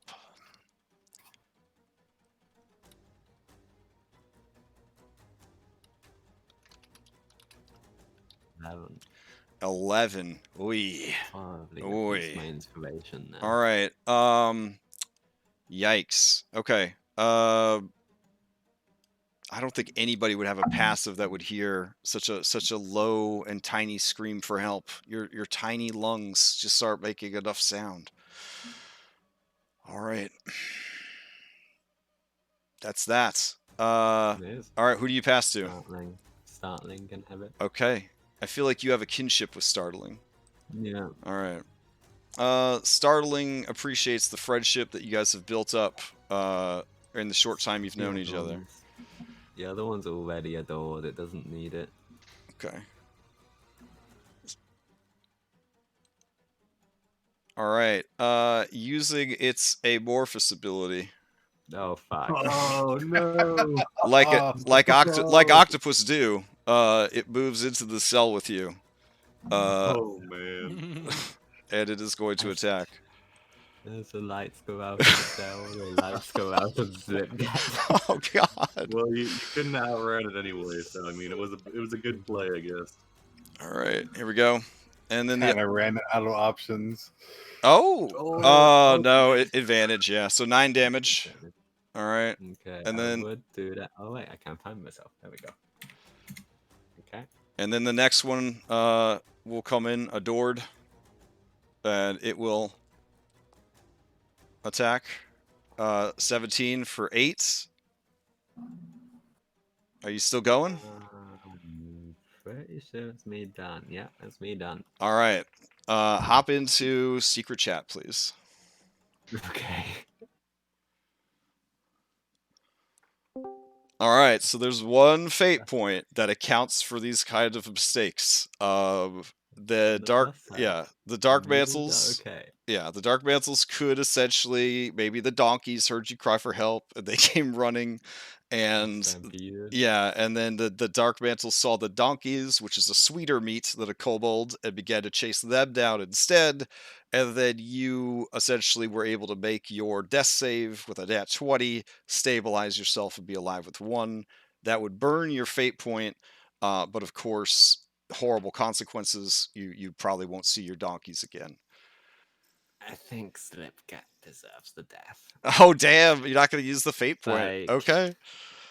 He can just. I mean, I'm sure he has descendants who need to find him to prove their kinship with him. Fair enough. They're the heir of whatever the place is called. Okay. Hohenheim or something. I think we'll just let him die because I don't. Do you have another character you want to activate? I mean, we're getting close to the end of the session, anyways. But That's what I mean. If all we right, will be playing him again anyway. all right, I think he's just been eaten. all right. Fair enough. That's And fine. a strong lesson to future Paradise Vale players. Okay. Yeah, I only asked that his bones remain there. They like devour his flesh and his bones lie there, so it's like ominous, you know. We'll leave behind. Oh, wait, well, my body fate part. point. My fate point. Okay.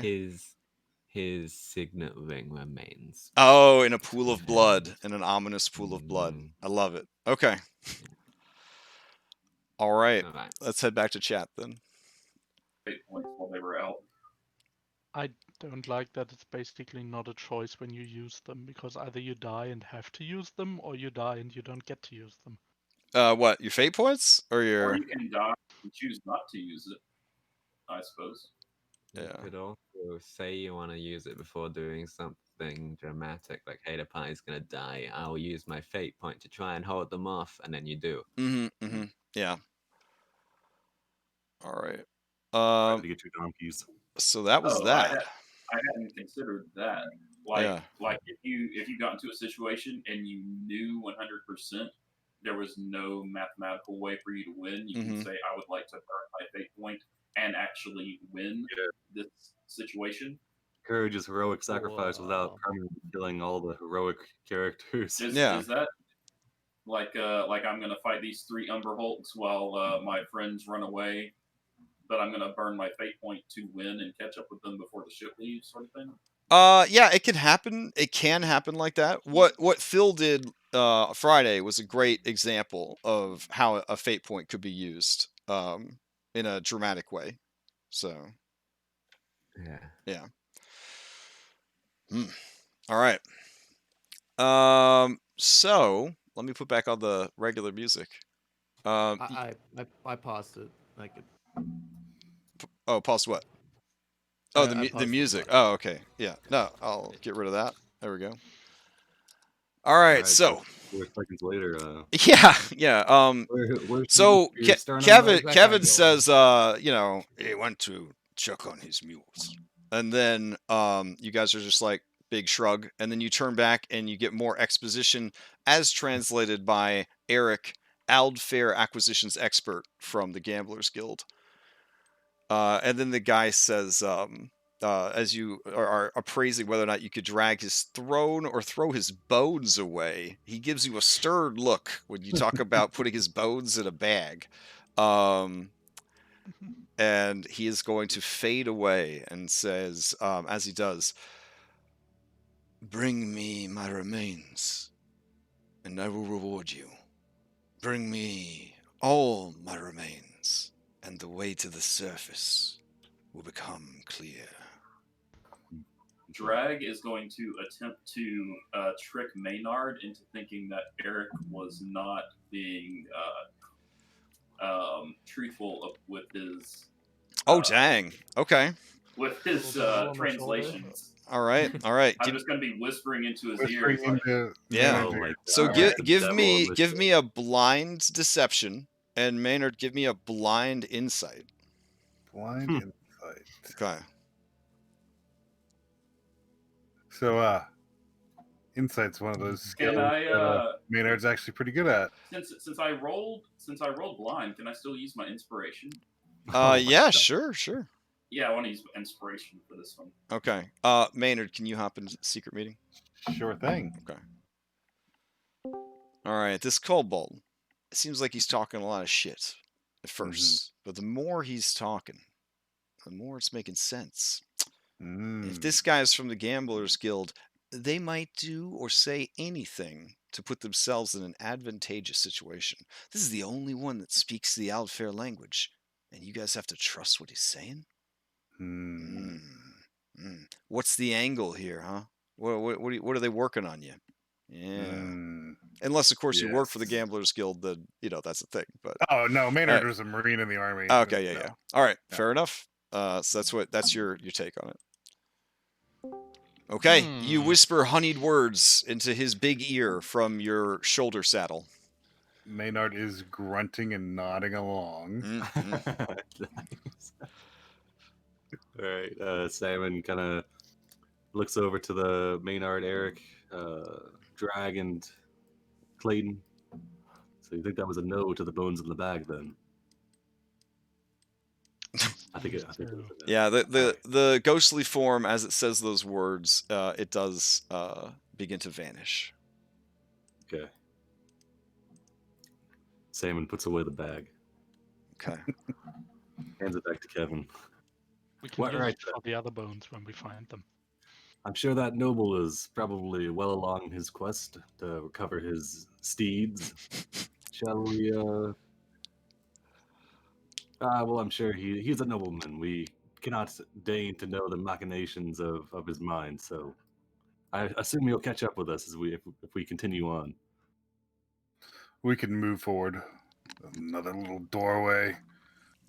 Oh, this is a tight fit. This is definitely a tight Yeah. fit. Maynard's gonna This turn would have been sideways narrow and even for an Ald crouch. Fair. Yeah, this would have been narrow even for an Ald Fair. Is anybody using a torch? Yeah, Maynard's got Yes. one. And Kevin's got one in the back. Okay, in that case, I That's a would good question. How recommend long that has it been we. since we started? Let's see. You haven't minute, actually half stopped to do a lot of looting. Every time that you're investigating a room is about 10 or 15 minutes. How long do torches last? An hour. An hour. Oh, okay. Each torch lasts an hour. I'm good with the one then. Okay. I would suggest using some of the soot to mark where we've been. Oh, true. Yeah, you can kind of make a scorch mark with the torch, maybe like a big cross or something. Did you say that out loud? The ghostly voice of. Sorry. Fire. Kevin, sort of like a golf caddy, advises you with a very beautiful German accent that you may want to use the soot of an extinguished torch to mark, since none of you brought chalk. Kevin does inform you. He does inform you that part of the Pack Ape Guild's services is in-app purchases. So he's willing to sell you some of the chalk that he brought at 1 gold per stick. Oh, wow. What a bargain, Kevin. Since Crash actually made my character for me, I have chalk. Wait, how much is each one of those cups of water cost, Kevin? Oh, he blushes and he says, "Those are complimentary." Oh, thank you, Kevin. Your services are much appreciated. We are not Forming monsters. The new world. You get free water at least. Wow, it's better than like a McDonald's. They didn't. Here's the sad part, though: is they didn't used to give free water, but the Lawyers Guild got involved and argued that water was a basic Valorian right, and that if a customer asked for water as a business, you were obligated to provide it if you had the means to do so. Yeah.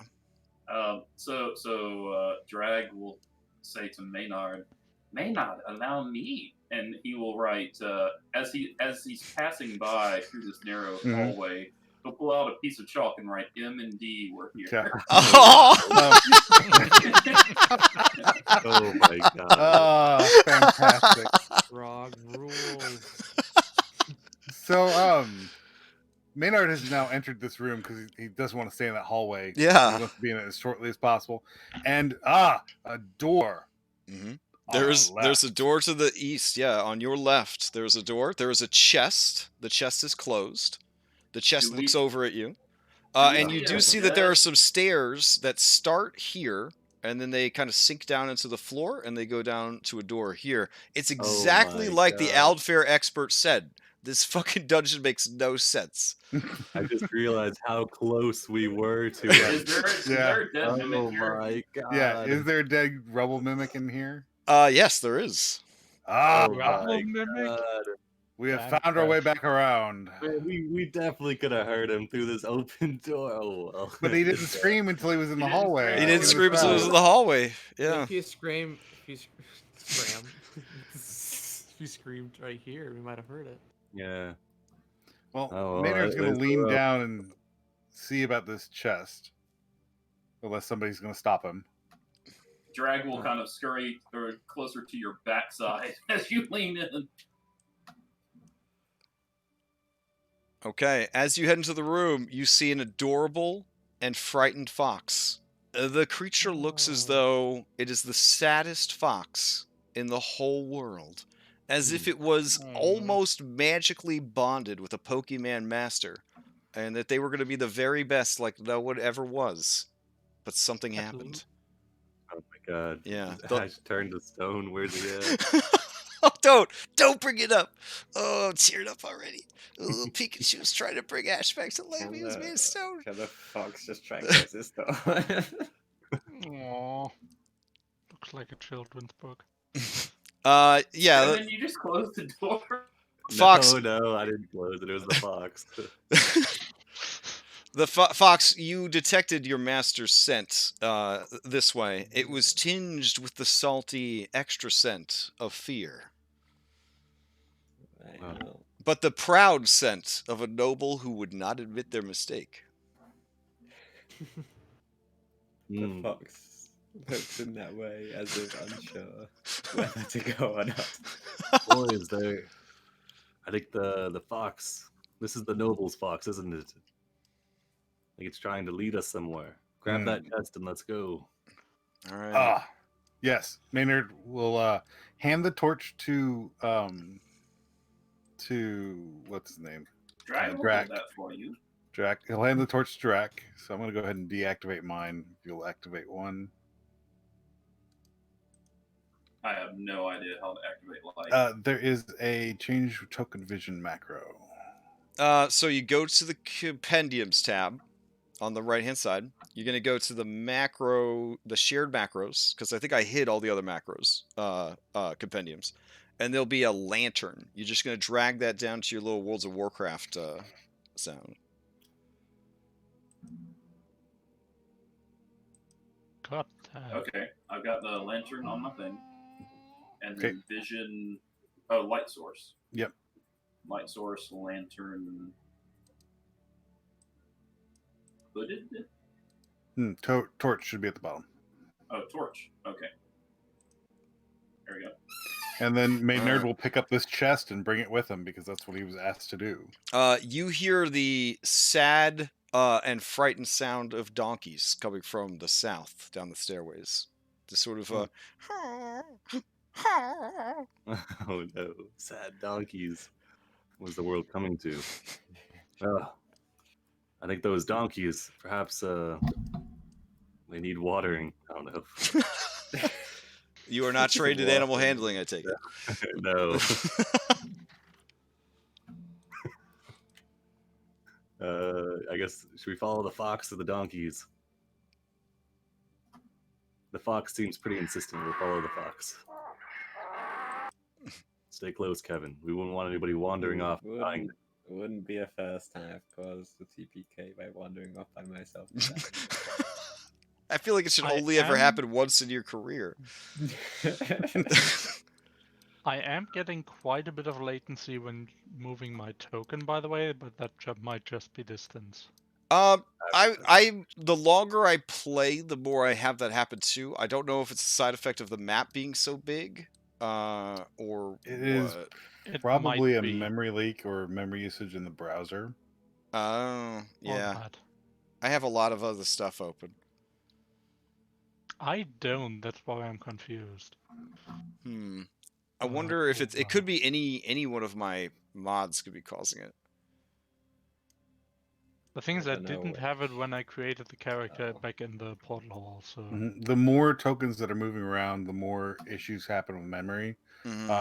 I know that when I'm running the client locally, if my players are just going crazy moving the tokens, it like lags the out of me. All right, and I'm the one hosting, so there's blood everywhere. Yeah, it looks like a butcher shop. You don't see the kobold, but in the torchlight, you do see the glint of gold amongst the pooled blood inside that cell. This is definitely a murder mystery because the door to the cell is closed. Clayton, this door wasn't touched before, right? From inside. Can a tiny fox slip through the bars? Yeah, probably. Is a signet ring there? Yeah, we'll scuttle in there and try and pick up the shiny thing. Okay. All right. As it scuttles into the room, it retrieves the blood-coated golden signet ring of the missing noble. Ah. What do you think this is doing here? Shrouded in blood. I mean, there's blood everywhere. Everywhere. Is it on like the wasn't here. walls? It Yeah. wasn't here on the first go through, and it wasn't me. Yeah. Go ahead. You could do a survive. You could do a blind survival or a blind. Well, I think it would actually probably be survival or investigate. Blind survival or blind investigate to piece together the murder mystery. I will do a survival. I will give him big help. Okay. Together, you guys piece together that if the kobold was killed here, his body has been taken somewhere else, but the means of his death was extremely bloody. The only way the body could have exited this room is if it was torn into many tiny pieces. Now, the kobold wasn't very big to begin with, so the probably would, that doesn't mean it took a long time, but 2, maybe 3 pieces. 2 or 3 pieces, yeah, definitely 2 or 3 pieces. As you investigate the room, you do see weird suction cup marks stained by blood on many of the surfaces, including the bars of the ironwood cell. I've heard of plays involving these creatures from the Far East. Oh, I mean, you guys know what a fucking octopus is. Like you guys... Oh, okay. Yeah. There's Goodberry is an avid fishing industry. Yeah. This is clearly the work of an octopus. There you go. go. I thought usually they were from the sea. Truly a mystery. Too hungry. Land octopi. Leonard, there's no octopuses in your backpack, are there? Do not believe so. Clayton, you're not smuggling octopi again? I don't have anything. Again. Anything except stacks. Well, maybe... Now, the people of Goodberry do like to smoke dried octopus, as octopi is considered to be a very adaptable creature.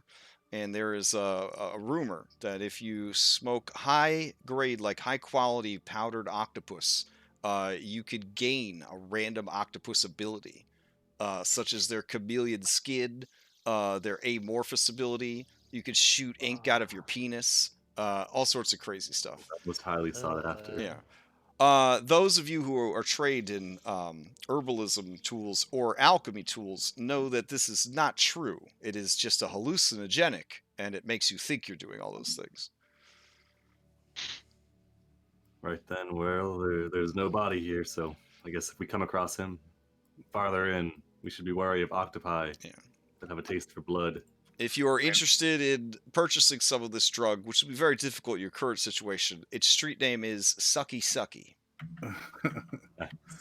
Maynard's going to very, as quickly as he can, make his way back out of this claustrophobic hallway. Okay.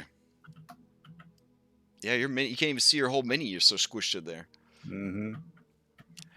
See, this is part of why I'm concerned about adding a large race, because I wanted to add, like, the half-giants, but I feel like there would be so many situations where they just would be a liability if this campaign focuses heavily on dungeon delving. You just couldn't really bring your big guy dungeon delving. All right. You continue to hear the sad,